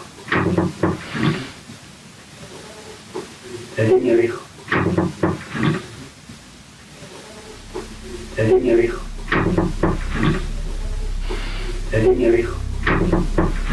Parece que hay una voz como de fondo. Sí, el niño dijo. y ¿Qué luego opináis? termina con una especie de golpes Sí. tipo raps. Sí, que No había también es nadie en ese característico. momento hablando, no había nada. Nada. Y estamos hablando de que está la cámara, digamos, cerrada, ¿no? Sí, la grabadora, perdón. Quiere decir que la calidad en este caso es como si se metiera dentro Sí, de sí, la, parece muy clara, de es la como cámara, alguien- pero sin embargo la grabadora de Santiago no la capta. El mismo fragmento temporal no se capta esa voz, ¿no? Es la que cámara esto- 1, en la grabadora 1. Claro, esto es lo llamativo, es decir, ¿por qué en la grabadora de Clara se graba y en la mía no?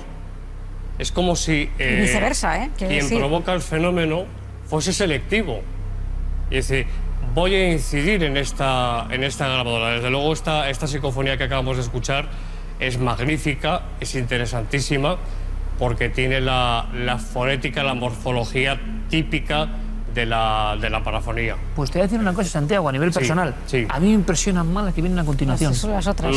No sé por qué. Es como Me recuerdan a las psicofonías de viejos maestros aquí siempre tan reverenciados, ¿no?, por su entusiasmo, su investigación, pero tienen, no sé, algo que me recuerda. Germán de Argumosa y otros. Es una especie como de voces que se lamentan, o voces como más lejanas, pero que tienen un tono y timbre que quienes hemos seguido esto, pues siempre las hemos relacionado, ¿no? Quizá estas otras tan claras, pues nos dejan más... El grito también es extraño, pero vamos a ver, por supuesto, lo que más importa, lo que les parece a ellos, que es su casa. Es una grabación también con la cámara anecoica, la grabadora de Clara, y parece que dice que te cojo. Y esto es curioso, Clara, porque da la impresión, siempre impresión subjetiva, de que es como una madre jugando con un hijo o algo así, ¿verdad? Sí, no parece una voz amenazante de que te voy a coger, no. Una impresión de otro tiempo, una voz de otro tiempo, de otro lugar. A ver qué les parece a ustedes.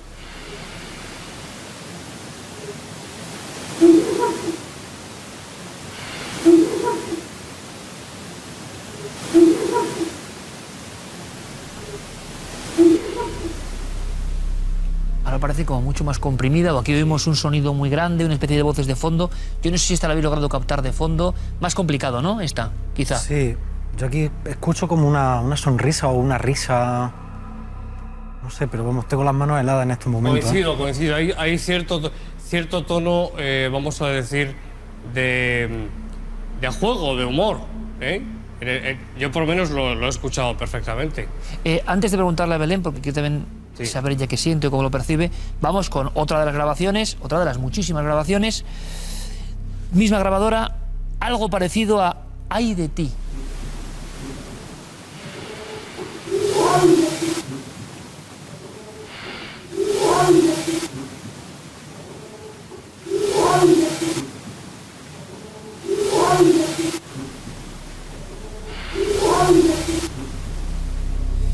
Yo no sé, Belén, si esto es todo muy críptico o tú llegas a escuchar realmente algo. No, yo realmente cuando estoy escuchando es cuando ahora mismo me estoy quedando, bueno, pues ya helada del todo, ¿no? Porque la verdad es que hemos podido oír golpes o hemos podido oír un movimiento de como si fuese de un cuerpo, pero nunca voces. Nunca voces, es importante. Nunca ha habido voces. Sí, el llanto del niño, que no sé si tendrá que ver o no, pero no una voz que parece interpelar. ¿Cómo le sienta a alguien escuchar esto? Es decir, ¿qué sensación tiene uno cuando...? Pues la sensación es que pensar, bueno, si aparte de lo que ya estoy viviendo, ahora se está escuchando esto, la verdad es que pregunto a los que pueden decirme algo, ¿qué ocurre en mi casa? Realmente lo que sí podemos decir es que, muy resumidamente, hay en todas ellas, por decirlo así, como un ahorro energético, como si la causa utilizase una energía de la que no dispone en abundancia. Eso por un lado. ¿Qué decirles? Que estén tranquilos, pero Iker, yo creo que antes has dicho una cosa que es muy importante, y es que no son fenómenos agresivos. Esto es muy importante. Porque si hubiera agresividad en la fenomenología, estaríamos hablando de un fenómeno mayor, como es una infestación. No es el caso. No es el caso.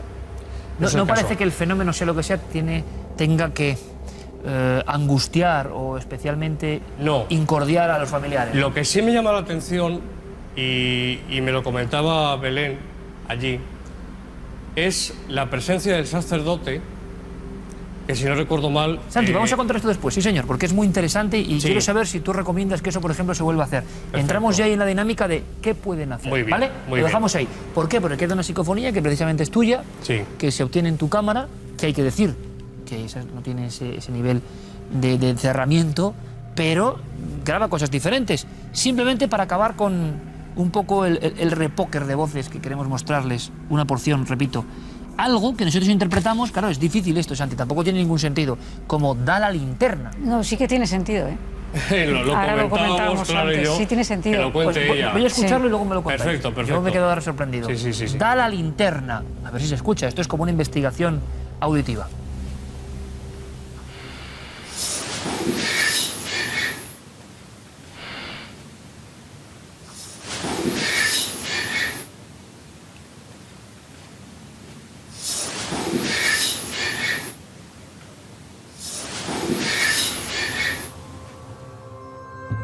Pues sí, Es una voz inquietante. niño clarísima. Es una voz inquietante. Y Clara, si quiere que explique por qué. Sí que tiene sentido, porque esta grabación en concreto se realizó hicimos unas experiencias de aislamiento, tanto los testigos que había aquí presentes como Santiago y yo por separado. Entonces estuvimos pues, unos 15 o 20 minutos en la casa, cada uno a solas, únicamente controlados por los monitores, en la oscuridad total. Y claro, esta grabación se hizo durante la experiencia de aislamiento que realicé yo.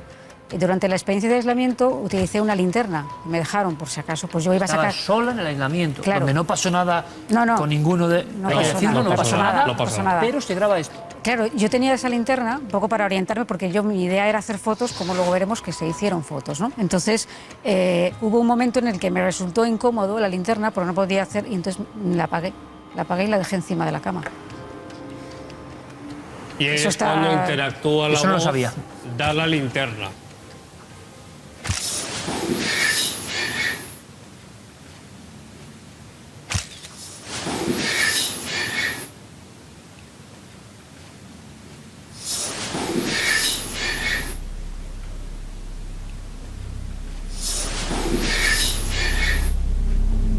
¿Qué me decís? Yo no quiero...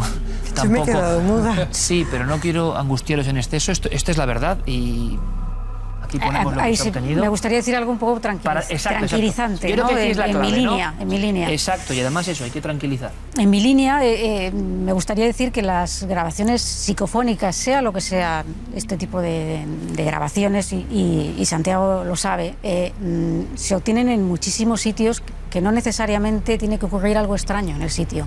Es decir, se graban en viviendas, se graban en lugares del todo tipo normales, siempre y cuando sean unas condiciones de control mínimas, ¿no? Es decir, que esto no significa, en principio, que ellos puedan pensar que es que, joder, ahora cualquiera duerme allí, que también hay que ponerse en esa situación, ¿no? Pero que tengáis claro eso, que se graban en muchísimos sitios, independientemente de que sucedan o no fenómenos. Vamos con ese consejo, Santiago, que hablábamos de que había habido ya una intervención de un sacerdote. Y que igual ahí está una clave interesante a retomar, ¿no? Me llamó la atención cuando Belén me lo comentó. Si no recuerdo mal, me dijo que a raíz de la visita de ese sacerdote que bendijo la casa, hubo unos meses, creo que 6... Aproximadamente 6 meses. Me dijiste que no hubo fenómenos. Claro, esto es muy significativo. ¿Por qué? Porque está indicando... Creamos o no creamos, Iker, sí, se puede ser católico, budista o lo que sea, pero la bendición de un sacerdote, empíricamente podemos decir, tiene un efecto en la fenomenología paranormal. La ahuyenta. Por eso yo recomendaría, y no os asustéis porque no hay motivo ninguno, una cosa es una bendición de la casa y otra cosa es exorcizar la casa. ¿Tú recomendarías eso? Que aquí estaría la clave del asunto. Porque se puede bendecir, es decir, un objeto se puede bendecir, pero otra cosa es exorcizarlo. Son dos cosas diferentes. Sí, bueno, aquí han estado padres exorcistas que hablan de que es algo que hacen con, no voy a decir frecuencia, pero que se hace. Sí, pero, ojo, yo sí me gustaría decir que aquí discrepo. Pero no quiere decir que la casa esté poseída. Claro, no estoy hablando de eso, ¿eh? Clara. Yo lo que quería decir es que, a ver, bueno, de eso de que la bendición o el exorcismo pueda actuar empíricamente, yo lo pongo en duda, en el sentido de empíricamente sería demostrarlo científicamente, y yo creo que esto no lo podemos demostrar desde mi punto de vista. Lo que sí creo... Lo único, Clara, muy brevemente, es que hay casos en la historia de la parapsicología en España, en España, donde podemos citar nombres, por ejemplo, muchos. El padre Pilón, Iker. El padre Pilón me consta que celebró en más de un lugar o una casa, en ocasiones donde ocurría fenomenología paranormal, una misa. Y a raíz de esa misa, los fenómenos... Sí, quizá también porque se calma un poco. Exacto, se calma un poco el espíritu de los moradores. Hay que decir que en este caso yo particularmente lo recomiendo por lo menos la bendición. ¿Por qué? Porque sabemos que nuestros protagonistas, lo sabemos bien, porque nos lo han dicho y lo hemos visto, son personas muy religiosas. Entonces, si esto a ellos les va a aliviar, les va a hacer sentirse bien, aunque solo sea por eso, yo sí lo recomiendo en este caso. Otra cosa es que yo piense o no, que claro, porque tenemos nuestras como debe ser. Pero aquí hay una cuestión, ¿no? Y es que lo importante es la tranquilidad. Y que estos casos, que yo creo que sí que es importante para ellos, son más frecuentes de lo que parece. Lo que no es frecuente es que alguien venga a contarlo. Claro, no, y ahora ¿cuántas familias están diciendo es que pasan cosas muy parecidas en mi casa? Muchos más casos de lo que creemos. A mí me gustaría Sí quiero decir, Iker, que el hecho de exorcizar la casa, vuelvo a decir, que no es porque la casa esté poseída, es decir... Ni porque haya nada maligno. Claro, las posesiones existen en personas, animales, incluso objetos, y por supuesto en casas. Por resumir de una forma coloquial, lo que haya en la casa, si hay algo en la casa, que en mi opinión sí que lo hay actividad paranormal, ese exorcismo de la casa lo va a quitar, lo va a expulsar. Espero que os sirva de algo, espero que nos comuniquéis si la cosa va mejor, que seguro que va a ser así. Espero que no tengáis ningún problema, porque esto muchas veces, ¿verdad, compañeros? No tiene nada que ver con los habitantes de esa casa. Y me estaba yo preguntando ahora mismo, para mí mismo, si quizá en otros pisos, si no lo sabéis, hay personas que han vivido otros fenómenos. Nosotros estuvimos preguntando en las viviendas colindantes, en los otros edificios, y nadie nos supo decir nada. O sea, quizá a veces el no supo decir nada es no querer decir nada, ni meterse en camisa de 11 varas, ni abrir un poco la caja de Pandora, ¿no?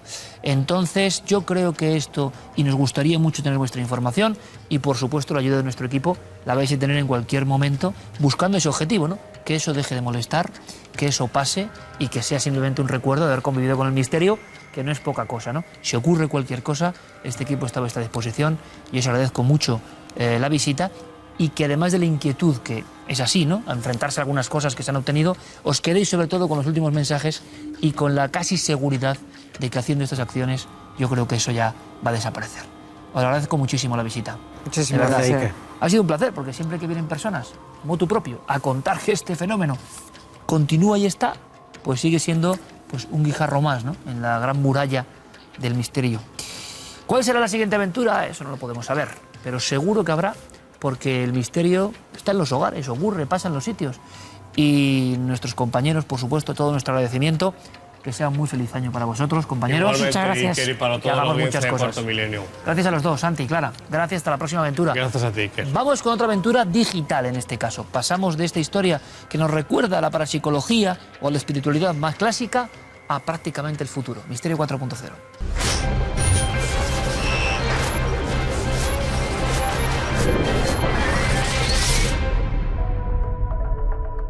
Y de este misterio que observamos desde la óptica de lo digital, seguro que vamos a aprender todos. ¿Por qué?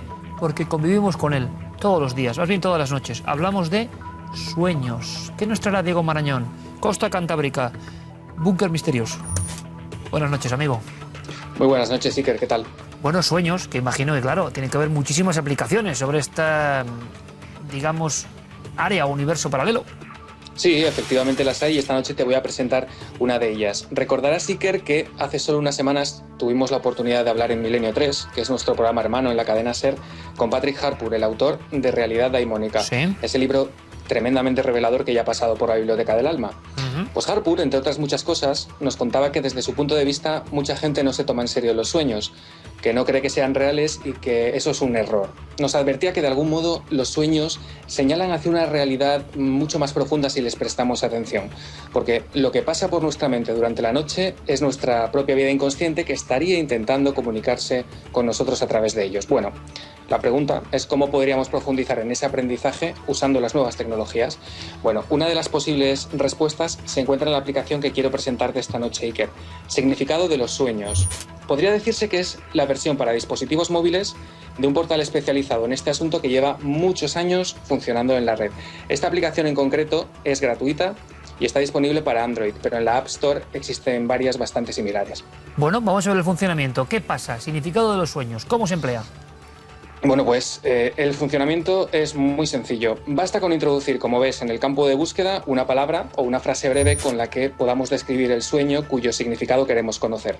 Es entonces cuando la aplicación hace uso de una base de datos que incluye interpretaciones de unos 3.000 sueños distintos e incluso para algunas búsquedas nos va a devolver varias opciones, siempre buscando la máxima concreción para nuestro sueño. Y es tan sencillo como eso. Realmente se trata de una aplicación que ha hecho de la facilidad de uso una de sus grandes bazas. Quizá a eso deba gran parte de su éxito en cuanto a número de descargas. Tiene éxito. Imagino que sobre el mundo del sueño hay mucha posibilidad de encontrar material como el que tú buscas interesante. En este caso vamos a poder documentar lo que nos ha ocurrido. Por ejemplo, un sueño repetitivo o una pesadilla, ¿no? Ahora se ha descubierto, Diego, que ni más ni menos Adolf Hitler, cuando era niño, le diagnosticaron por una serie de pesadillas terroríficas repetitivas. Es decir, tiene un peso quizá en nuestra vida. ¿Y tú lo has probado, la aplicación?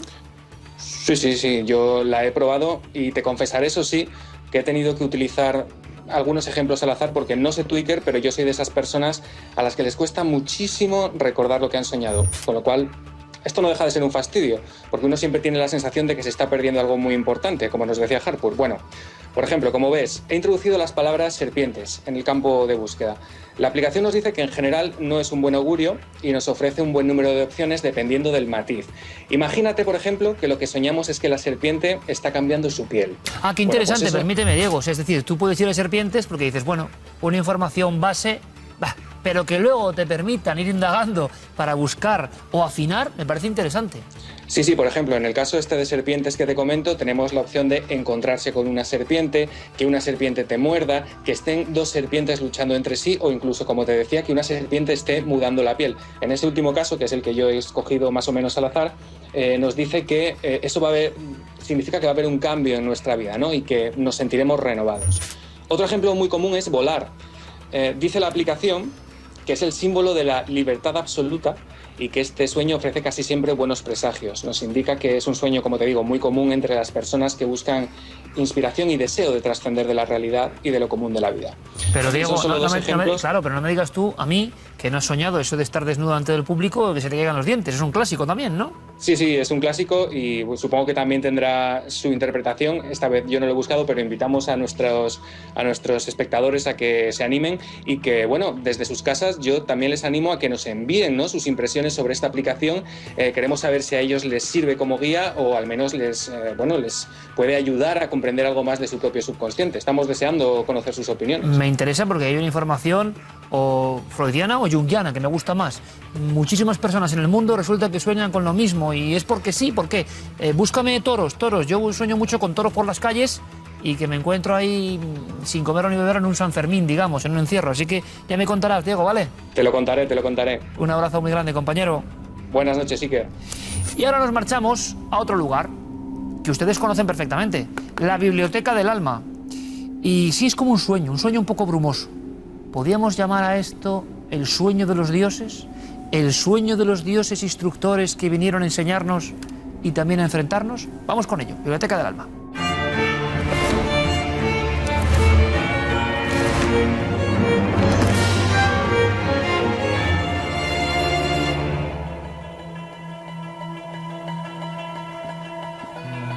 El libro de esta semana, de la Biblioteca del Alma,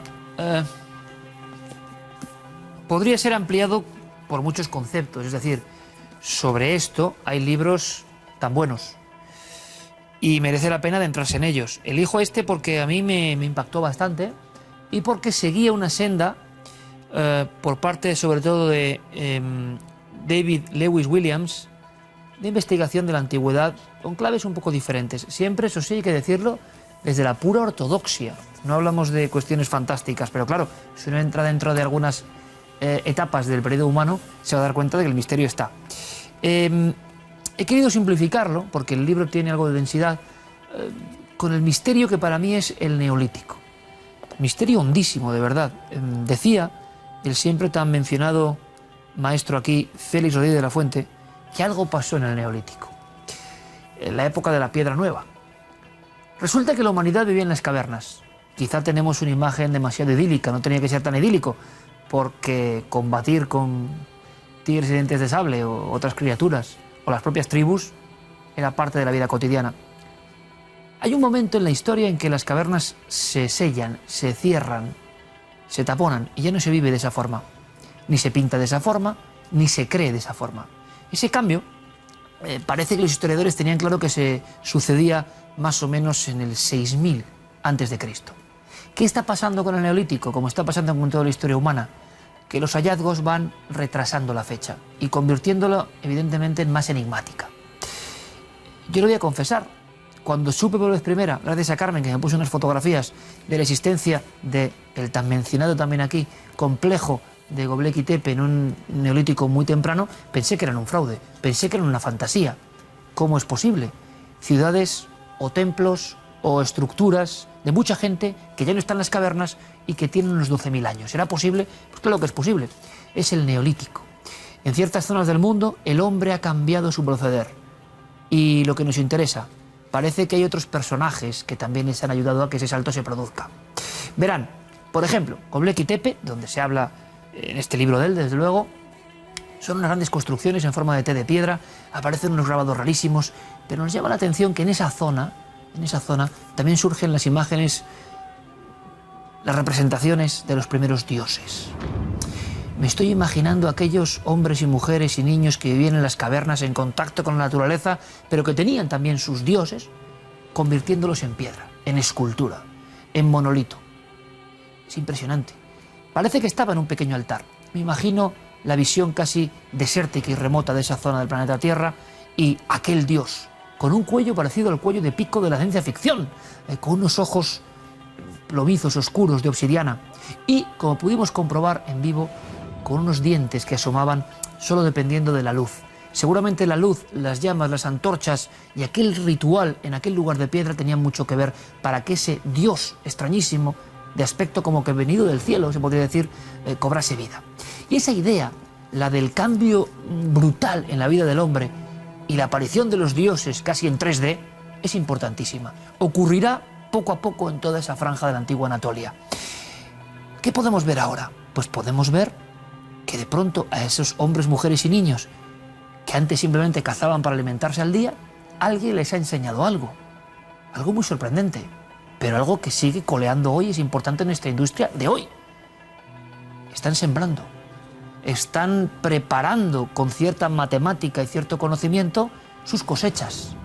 En esa franja del tiempo, y esto creo que es muy importante, 10.000 a.C., 8.000 a.C., resulta que las personas tienen cabañas, guardan el grano, saben sembrar, diferencian las plantas. ¿Qué ha ocurrido aquí? Es el gran milagro del Neolítico. Y al mismo tiempo parece que hay excedentes, parece que se vive mejor. Y no solo eso, sino que ya lo que eran cuevas diseminadas, una forma de vivir, todo se empieza a piñar en protopueblos, protociudades. Eso sí, siempre con la presencia entre enigmática y tenebrosa, muy poderosa, del Dios, el que no es igual que los hombres.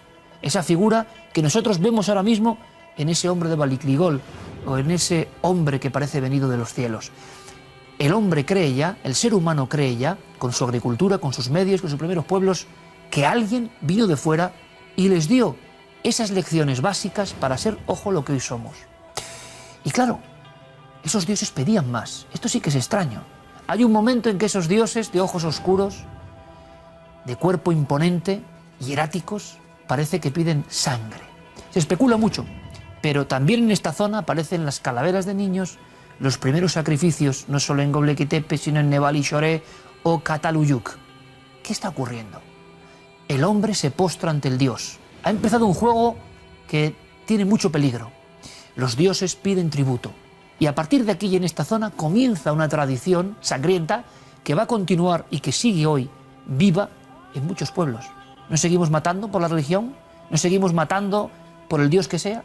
Eso empieza en esta franja del tiempo, en el Neolítico y en esta zona.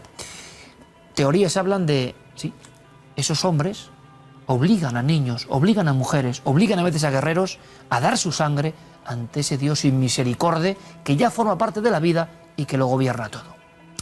Ya nada será igual. Decía Félix, algo perdimos en el Neolítico. Y él decía también que se sentía un hombre paleolítico, un hombre pegado a la naturaleza. De pronto la naturaleza es otra cosa. Vivimos ya en pueblos, vivimos en lugares amurallados, vivimos en recintos que van creciendo. En esta parte del mundo y en esta época nacen las primeras urbes. Y con eso las diferencias entre ricos y pobres, entre poderosos y esclavos, entre corruptos y personas legales. Me suena mucho eso. Aparece todo aquí. Las grandes ciudades como Urfa irán surgiendo, dicen que la primera del mundo, en esa zona concreta, antes que la Mesopotamia. Pero ¿saben qué sobrevuela? Sobrevuela siempre, como una presencia que nadie ha logrado erradicar. Es más, que se venera cada vez con más fuerza. El dios de las estrellas, el dios extraño, el superhombre, el superser, que está mirándonos fijamente y que está, ojo, gobernando nuestra vida.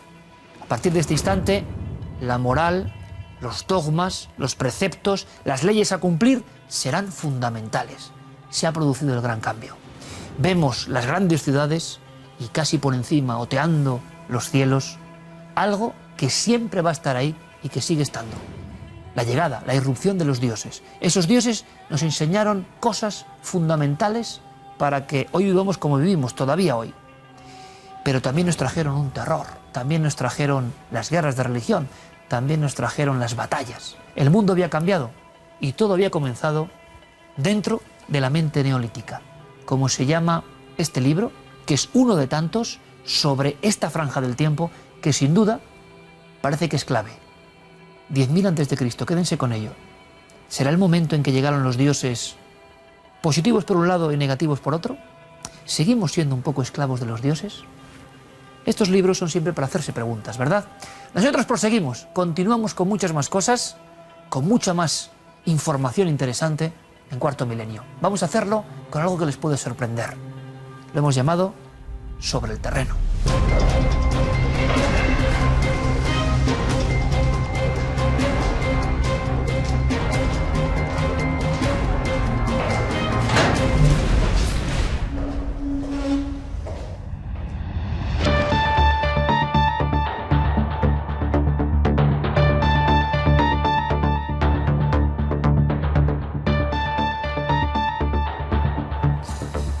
Han visto un cuadro con una escena, la de un crimen, que esconde una historia. Una historia que va a ser la primera tratada con este formato que esperamos que les guste, Sobre el Terreno, lo hemos llamado, donde los reporteros de este equipo, los periodistas, traen la información prácticamente en crudo, acaban de vivir la historia y quieren contárselo de una forma directa. Y la España mágica va a ser fundamental, porque nos queda tanto por aprender de lo ancestral, en este caso de las curaciones, en este caso de los lugares donde ocurre algo que no podemos explicar, tantas cosas. Viene Paco Pérez Caballero, compañero, enhorabuena. Buenas noches, sí, que enhorabuena, muchas gracias. Porque nuestro compañero Paco, nuestro fiel compañero Paco, es papá, su hijo Mateo, el primer reportero prácticamente de la historia, Mateo, ¿no? Sí, señor. Quizá por eso elegimos el nombre, ¿no? Los dos periodistas y uno de los grandes periodistas de la historia, pues ha venido a nuestra familia. Con sus crónicas del Evangelio, ni más ni menos, unos proto-reporteros, ¿no? Pues enhorabuena, Paco, de verdad. Muchas gracias. Y que ahora mismo seguramente la luz del misterio es mayor que nunca. Ideal para un tema como este. ¿Por qué? Porque estamos hablando en el fondo de cosas muy poco tangibles, que empiezan en un cuadro, como en tantos lugares donde se conjunta lo sagrado, la religión, pero un cuadro un poco macabro, Paco. Sí, macabro y que esconde una historia, sin embargo, muy hermosa, que seguro que nuestros televidentes navarros conocen o han oído hablar de ella. Nosotros la hemos investigado gracias a Miquel Navarro, un compañero amigo del programa, que nos hizo llegar, pues a través de este cuadro, esta historia, que empieza en el siglo XIV. Hay que irse a Aquitania. Los señores de Aquitania tienen dos hijos, Felicia y Guillén, y tienen una decisión que no es fácil de explicar. Abandonan el palacio, le dicen a sus padres que sienten la necesidad de hacer el camino de Santiago. Y bueno, como un arrebato. Exacto, comienzan ese camino y conforme van avanzando se encuentran con enfermedades, con los mendigos, con la tristeza. Llegan hasta Santiago de Compostela y los dos vuelven muy impresionados. En el camino de vuelta no dejan de hablar, ellos viven en otro mundo y se han dado cuenta de que el mundo real es muy distinto, ¿no? Pero en Felicia ha habido un cambio mucho mayor. Felicia decide no volver, no puede volver a la vida de antes. Y se lo explica así a su hermano Guillén. Le dice que ella se va a quedar en España y que quiere hacer algo para cambiar el mundo, que quiere cambiar ese horror que la rodea. Tan convincente fue que su hermano se volvió a Aquitania y se lo explicó a sus padres, que no lo entendieron, lógicamente, ¿no? Bueno, mientras Guillén vuelve a España para tratar de convencer a su hermana de que vuelva, lógicamente, a Aquitania, se produce una serie de hechos extraordinarios. Ella entra a vivir en el señorío de Amocaín como sirvienta. Ella quiere servir a los demás. Y no solo sirve en la casa, sino que saca de la casa productos, alimentos, se lo lleva a los más necesitados. Los patrones sospechan que está haciendo eso y un día la sorprenden. Pero ella, cuando abre la bolsa donde está toda esa comida, los patrones no pueden ver la comida. Ven solo piedras y dejan que se marche. Y ese es el primer milagro que ella hace. Ese es el comienzo de la historia. Llega Guillén, la encuentra, intenta convencerla. No se cree nada de los milagros, cree que su hermana ha enloquecido y en un arrebato la mata. Y eso es lo que hemos visto en el cuadro. Bueno, historias de la España ancestral que estoy seguro que van a encantar a nuestro público y que a veces se convierten en objetos, por ejemplo en trozos de hueso, en exvotos, ahora lo van a ver. Sigue la historia y nos encontramos con un nexo muy común a los enigmas de la España remota, que es que ocurre algo muy simbólico para que todo esto ocurra en determinado lugar y no otro. Sí, señor. La historia ya de por sí es alucinante, pero claro, ¿qué pasa con Felicia? Bueno, la entierran, los señores de Amocaín le habían cogido tremendo cariño, todas las personas le agradecían el esfuerzo que había hecho, el crimen fue horroroso, nadie lo entendió, la enterraron en el mismo señorío y los propios señores iban prácticamente a diario a visitar la tumba y encuentran que de la tumba sale una flor muy rara justo del centro de esa tumba. Ordenan abrir esa tumba y encuentran que la flor sale directamente de la herida. Eso se pone en conocimiento de la Iglesia y el obispo se lo toma por un milagro. Dice que eso no es normal y que hay que hacer algo. ¿Qué hacen? Ponen el cuerpo de Felicia sobre una mula y ordena al obispo que dejen vagar a la mula, que vaya donde ella quiera y que donde ella se pare, que allí la honren y la veneren como una santa. Bueno, la mula caminó, todo el mundo mirando a ver dónde se detenía la mula y finalmente llegó a Laviano, a una pequeña ermita que estaba dedicada a San Pablo y allí la mula murió, cayó y de hecho hay una inscripción que recuerda el lugar exacto donde cayó la mula. Allí se la metió dentro de una urna de cristal donde hoy está y... Es impactante un poco, ahí está el cuerpo de esta figura que parece que viene de la leyenda, ¿no? Paco parece que está contando un cuento antiquísimo. Sí, una cosa y ese alucinante. Personaje sigue de alguna forma presente. Desde luego que sigue y de hecho, bueno, 2 veces al año hay una romería, la gente va y dicen que es muy milagrosa. Hasta hace unos años esa vitrina estaba como unos 3 metros de altura, con lo cual el ritual era muy difícil de hacer. El ritual consiste en que hay que tocar con un pañuelo la vitrina donde está Santa Felicia. Claro, había que lanzarlo. La gente lanzaba el pañuelo, cuando tocaba la vitrina pues le pedía pues pequeñas curaciones, pues el que estaba cojo pues quería mejorar, pues el que no veía bien, y dicen que era muy milagrosa. Hace poco la bajaron, ya está casi al nivel de una persona normal, es decir, puedes llegar y pasar tu pañuelo y hay muchísimas curaciones. Hay personas que dicen que se sienten mejor, algunos testimonios verdaderamente impresionantes. Ha recogido voces, ¿no? Del milagro, entre comillas, de esta historia que siempre tiene una raíz que nos conecta con un lugar umbrío, ¿no? Donde la realidad y la ficción se entremezclan, ¿no? Como en toda la mítica. Pero es que esto está ahí. ¿Te parece que escuchemos alguna de esas voces que captaste? Vamos a escuchar. Venga. Bien que hay cosas psicológicas, pero yo tengo experiencia de mucha gente que dice que sí, que cura. Había uno en mi tierra que dice que tenía unos ataques de hiperlesía.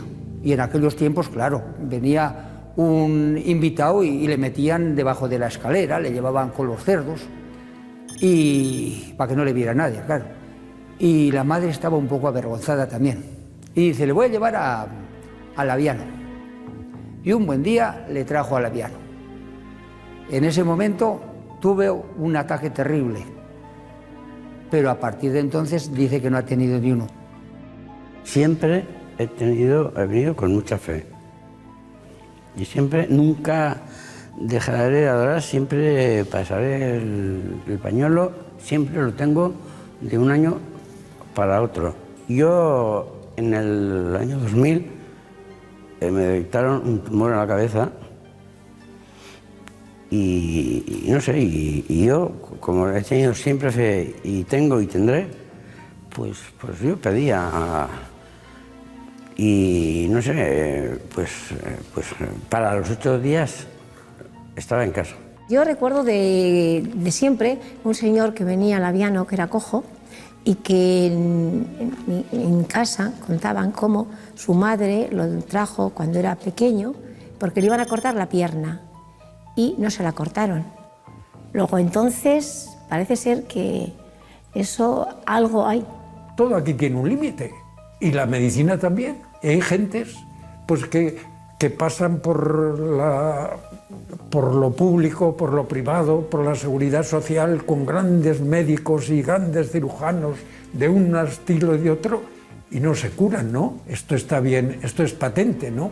Bien lo vemos todos. Y entonces el que sufre de algo, ¿qué quiere? Pues curarse. Auténtica energía, ¿eh? Tiene este buen sacerdote navarro que en el fondo ha hecho algo más, y es que ha construido una especie de imaginería, exvotos, la imagen de Santa Felicia. Sí, ha ido recogiendo lo que ha podido, porque desde el siglo XV ha ido gente hasta Labiano a ver a Felicia y han dejado pues, esos motivos de agradecimiento. Algunos cuadros impresionantes de niños que dicen haberse curado de la viruela, cuadros muy impactantes que están hechos casi con trazos infantiles, ¿no? Quizá para recordar esa curación. Pero con esa fuerza. Con esa fuerza. Y verle enseñarte esas cosas y decir, bueno, aquí se trata de creer. Hay gente que se cura y ellos creen que es por mediación de Felicia. ¿Y por qué no? ¿Qué sabemos nosotros, no? Yo creo que el párroco de Labiano tiene un poco la clave de todo esto y realmente a mí por lo menos me impresionó. Me impresionó ver a Felicia, me impresionó ver esa reliquia que guardan una reliquia que es una de sus manos y que la gente también ve con muchísima devoción. Y bueno, ahí están esos testimonios, son solo unos pocos, porque esto es un pueblo pequeño, la gente no va masivamente nada más que 2 veces al año, pero sí que hay un goteo constante de gente que se acerca y que le tiene mucha devoción. Con ese rito que de dónde vendrá, ¿no? Con el pañuelo de esta historia que empieza como un antiguo cuento de princesas, que en el fondo es así, de la realeza que baja hasta pisar el pueblo, la vida cotidiana, y se espanta ante tanto horror. Hablando de horror, queda otro de los protagonistas, ¿no? El cráneo del asesino. Claro, la gente se preguntará, muy bien, esto pasó con Felicia, con Santa Felicia, pero ¿y qué pasó con Guillén? Bueno, pues también es venerado. Es impresionante porque tras matar a su hermana tuvo una revelación de que había hecho algo terrorífico. Tuvo que volver a hacer el Camino de Santiago y aún así no se sintió limpio y se fue a un pueblo cercano, a Labiano, que es Obanos, y allí se metió a ermitaño. Terminó sus días como ermitaño y cuando murió guardaron el cráneo.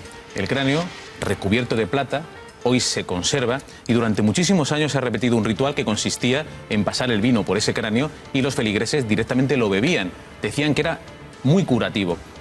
De hecho, a día de hoy se le sigue honrando, ya por motivos pues, ajenos a la tradición, pues no se permite que se beba directamente del cráneo, pero el vino sigue pasando por él en un ritual pues, que se ha conservado durante muchísimos años. Y además hay una cosa muy curiosa, Iker. Todos los años, mientras la crisis lo ha permitido, el pueblo de Obanos celebra esta historia de Guillén y de Felicia, a pesar de que Felicia está en otro pueblo, en Labiano, con una representación teatral en la que participan todos y le llaman el misterio de Obanos. Y verdaderamente es un misterio. Cómo me gusta aprender de la España ancestral, de la España mágica, de la España remota, de la España que todavía congrega peregrinaciones de personas a veces de muy diferentes credos para encontrarse, para tocar un poco el misterio. En algunas poblaciones de Burgos, esos cráneos recubiertos de plata sirven no para beber el vino, sino para regar los campos. Qué imagen que nos traslada casi al neolítico, ¿no? La suerte para la fertilidad. En fin, Paco, que me ha encantado. Sobre el terreno rescataremos muchas historias porque merecen la pena. Así, de esa forma, como un viejo cuento, ¿verdad? Para que ustedes las disfruten. Paco, como siempre, un placer. Gracias. Muchas gracias, compañero. Iker. Enhorabuena. Vamos con más cosas. Fotografías diferentes. Las han enviado ustedes y creo que merecen la pena.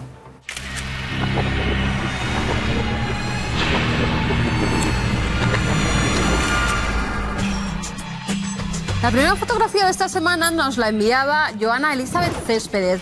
Ella nos dice que vive en Federación, en Entre Ríos, en Argentina, y que justo en una palmera muy céntrica de la ciudad ha surgido esta imagen. Bueno, en el día de hoy que llegan los Reyes Magos, la imagen de la Virgen, como están viendo, pues tenía que salir también en Cuarto Milenio. Y ahí está, reflejada en una palmera. Los creyentes dicen que de un día para otro, en este árbol, de repente surgió, ahí la vemos, además se ve perfectamente. Guillermo nos la ha señalado como siempre hace, pero vemos la cabeza, lo que sería el manto de la cabeza, el vestido, incluso se pueden ver como los pies, como hacen en las esculturas que realizan de la Virgen. Ahí está. Se ha montado un verdadero follón alrededor de esta imagen, porque dicen que su patrona es la Inmaculada Concepción y que surgió justo 4 días antes de que se conmemoraba pues su aniversario. Ahí la tenemos, fíjense.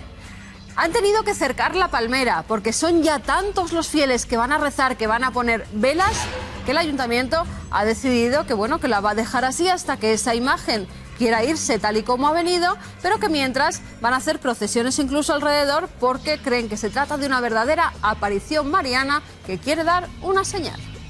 Y nos vamos con otro tipo de apariciones. En este caso, Jennifer, desde Castellón, nos enviaba esta imagen que dice que es de las vacaciones de verano de este año.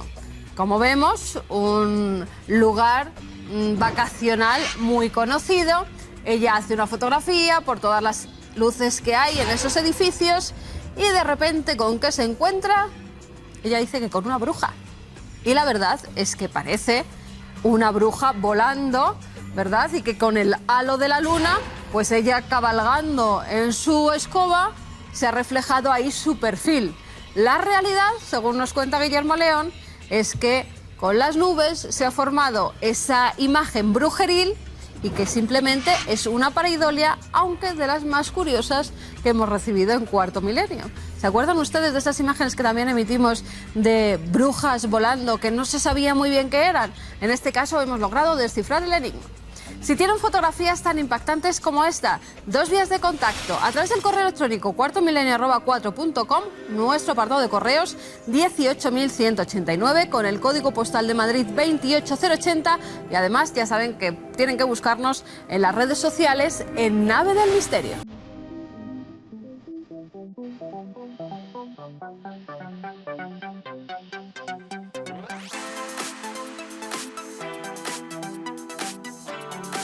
En el fondo, y esta noche, todas las noches, son un ejemplo, pero esta quizás sea más mágica, ¿verdad? Ya saben por qué lo digo.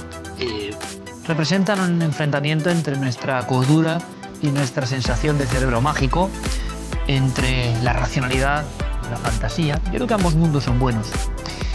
Fíjense, quiero leerles una frase, es muy rápido. Aparecía en El País, en la sección de Sociedad, empezaba así ese artículo, una columna de opinión, una confesión realmente. Soy científico. El mío es un mundo profesional en el que se logran grandes cosas para la humanidad, pero está desfigurado por unos incentivos inadecuados. Los sistemas imperantes de la reputación personal y el ascenso profesional significan que las mayores recompensas a menudo son para los trabajos más llamativos, no para los mejores. Aquellos de nosotros que respondemos a estos incentivos estamos actuando de un modo lógico, pero no siempre poniendo los intereses de nuestra profesión por encima de todo, por no hablar de los de la humanidad y la sociedad. El encabezamiento de esta columna sorprendente es por qué revistas como Nature o Science o Cell hacen daño a la ciencia. Lo escribe el Premio Nobel de Medicina, que trabajaba para estas revistas como tantos científicos, porque los trabajos tienen a partir de ahí un renombre y una importancia, y que ha prometido no volver a trabajar en estas revistas, no volver a publicar, después de recibir precisamente ese galardón, el Nobel, y hacerlo solo en revistas digitales o de más libre acceso. ¿Qué cuenta? Bueno, podría resumirse con el final de su artículo, es muy interesante, de verdad. Dice el Premio Nobel, ya lo saben, de Medicina, al igual que Wall Street tiene que acabar con el dominio de la cultura de las primas, que fomenta riesgos que son racionales para los individuos pero perjudiciales para el sistema financiero, la ciencia debe liberarse de la tiranía de las revistas de lujo. La consecuencia será una investigación mejor que sirva a la ciencia y a la sociedad. Nunca había pasado esto. Un premio Nobel que ataca ni más ni menos que las 3 revistas más importantes de toda la historia del conocimiento científico. Quiere decir que incluso en lugares tan herméticos habitualmente como la ciencia, como el mundo científico, existen también sus disidentes. Y los disidentes en este aspecto no son cualquiera, son premios Nobel. ¿Qué quiere decir? En mi opinión, humilde y seguramente errada, pero la mía de momento, que la ciencia la componen personas, exactamente igual. Convertirlo en un dogma, como puede ser la religión, quizá no lleve a ningún camino. Yo he estado muy equivocado. Yo durante mi época más joven he sido beligerante. ¿Por qué? Y creo que lo van a entender. Porque los temas que me apasionaban y me siguen apasionando, ahora creo que me apasionan todavía, más temas todavía, más diferentes palos de la realidad, pues veía que contaban con una negatividad inmediata como respuesta por parte de lo que yo veía que eran los científicos. Y es una confesión, estaba muy equivocado, me he equivocado en ese aspecto, clarísimamente. La ciencia es mucho más hermosa, la ciencia es mucho más objetiva, la ciencia nos da esperanza muchas veces cuando hay una enfermedad, la ciencia nos cura, la ciencia nos hace avanzar. Y eso lo digo, vamos, con la fuerza de una mesa, prácticamente, de un roble. Y además, en tono mi mea culpa, ¿no? Como han hecho algunos, porque durante mucho tiempo yo atacaba sin saber muy bien lo que atacaba. O al menos me sentía resentido, valga la redundancia si se puede decir el término. ¿Por qué? Porque yo contaba cosas que los que yo veía más próximos que hablaban de ciencia no creían. Muchas veces les provocaba risa, eso no se puede estudiar. Y yo veía que no, que había un camino de cosas que a ustedes también les interesan, que eran importantes. ¿Cómo combinar? Por supuesto que siempre he estado a favor de la ciencia. Con el paso del tiempo me he dado cuenta de que yo no iba en contra de la ciencia, sino de algunos que dicen ser científicos y que por supuesto no tienen la nobleza, la integridad de los científicos top. Decir científicos de verdad es absurdo, porque todos son científicos, pero los que están de verdad en vanguardia, los que reciben premios como el Nobel, los premios Príncipe de Asturias que han estado en este programa, he ido aprendiendo con el tiempo, y repito en tono del mea culpa, que me encontraba y contemplaba científicos que estos sí que lo eran, que trabajaban en el laboratorio, que establecían sus hipótesis, que seguían un método, y resultan que eran las personas más abiertas que yo conocía, las personas más abiertas al auténtico conocimiento, las personas que no se reían de lo misterioso, de lo que aún está por descifrar. Esas personas, científicos de tomo y lomo, me dijeron en la radio, en este programa, a la cara, en conversaciones tanto públicas como privadas, eso de que la ciencia y el conocimiento es como una esfera que va creciendo. Según va creciendo, más puntos de contacto tiene con lo que aún desconoce. Y que, ¿por qué no? Muchas de las cosas que nosotros contamos puedan ser ciencia del futuro. ¿Quién lo sabe? Total, que me he ido dando cuenta de que no se puede ser dogmático en ningún aspecto. El hecho de enfrentarme con los que decían ser ultracientíficos me provocaba una sensación que yo creo que no es buena. Cuando uno va a la ciencia con ganas de conocer, obtiene también muy buenos resultados. Ejemplo, pues el doctor Gaona. Lo vieron clarísimo a final de año, ¿no? Experimentos puramente científicos, pero que son auténtico misterio. ¿Qué he aprendido? Pues que muchas veces quien enarbola el dogma, sea el que sea, el más religioso del mundo, sea cual sea la religión, o el más científico del mundo, resulta que desprecian lo que no es su campo y se convierten ya en personas poco objetivas. Los ultracientíficos, ultraescépticos, ultraortodoxos de la ciencia que yo me he encontrado o con los que estaba acostumbrado a enfrentarme, por lo que yo con mis locuras quijotescas perseguía, resulta que en el fondo no son nada comparado con los científicos auténticos, los científicos que representan el avance, los científicos que raro es el caso que se ríen de lo que no conocen. Y luego los científicos del máximo nivel que siguen este programa. No solo que vienen al programa, sino que lo siguen, porque son personas con mente abierta de conocimiento. No quiere decir que crean todo. Quieren decir, eso sí, que casi todo les interesa. Es muy importante. Bueno, este premio Nobel viene a contar algo que no quieren que sepamos, que la ciencia no es un conocimiento exacto, que la ciencia no es la única visión de la realidad, que la ciencia no es la verdad. Es un método para aproximarse a ella, seguramente el más fiable que conocemos. Pero todo es ciencia. ¿Y la conciencia? ¿Y la consciencia? ¿Y esas áreas que no son tan objetivas, pero que las sentimos nuestras y que tienen que ver con el espíritu? Las religiones lo han hecho también como para que hoy en día la gente se desentienda de todo eso y abrace con fuerza un nuevo dogma con los mismos errores a veces de lo científico. Ustedes lo saben, ese científico porque tiene una carrera de ciencias o se cree científico, que es muy mediocre en sus trabajos, que no, desde luego, es premio Nobel ni ha obtenido nada, pero que se intenta reír de estos temas con un afán de superioridad. ¿No es lo mismo? ¿No es una mentalidad inquisitorial? Yo creo que sí. Curiosamente, por fortuna, en ambos mundos, lo espiritual y lo científico, sigue habiendo personas que echan los restos, que tienen un esfuerzo para que nos entendamos.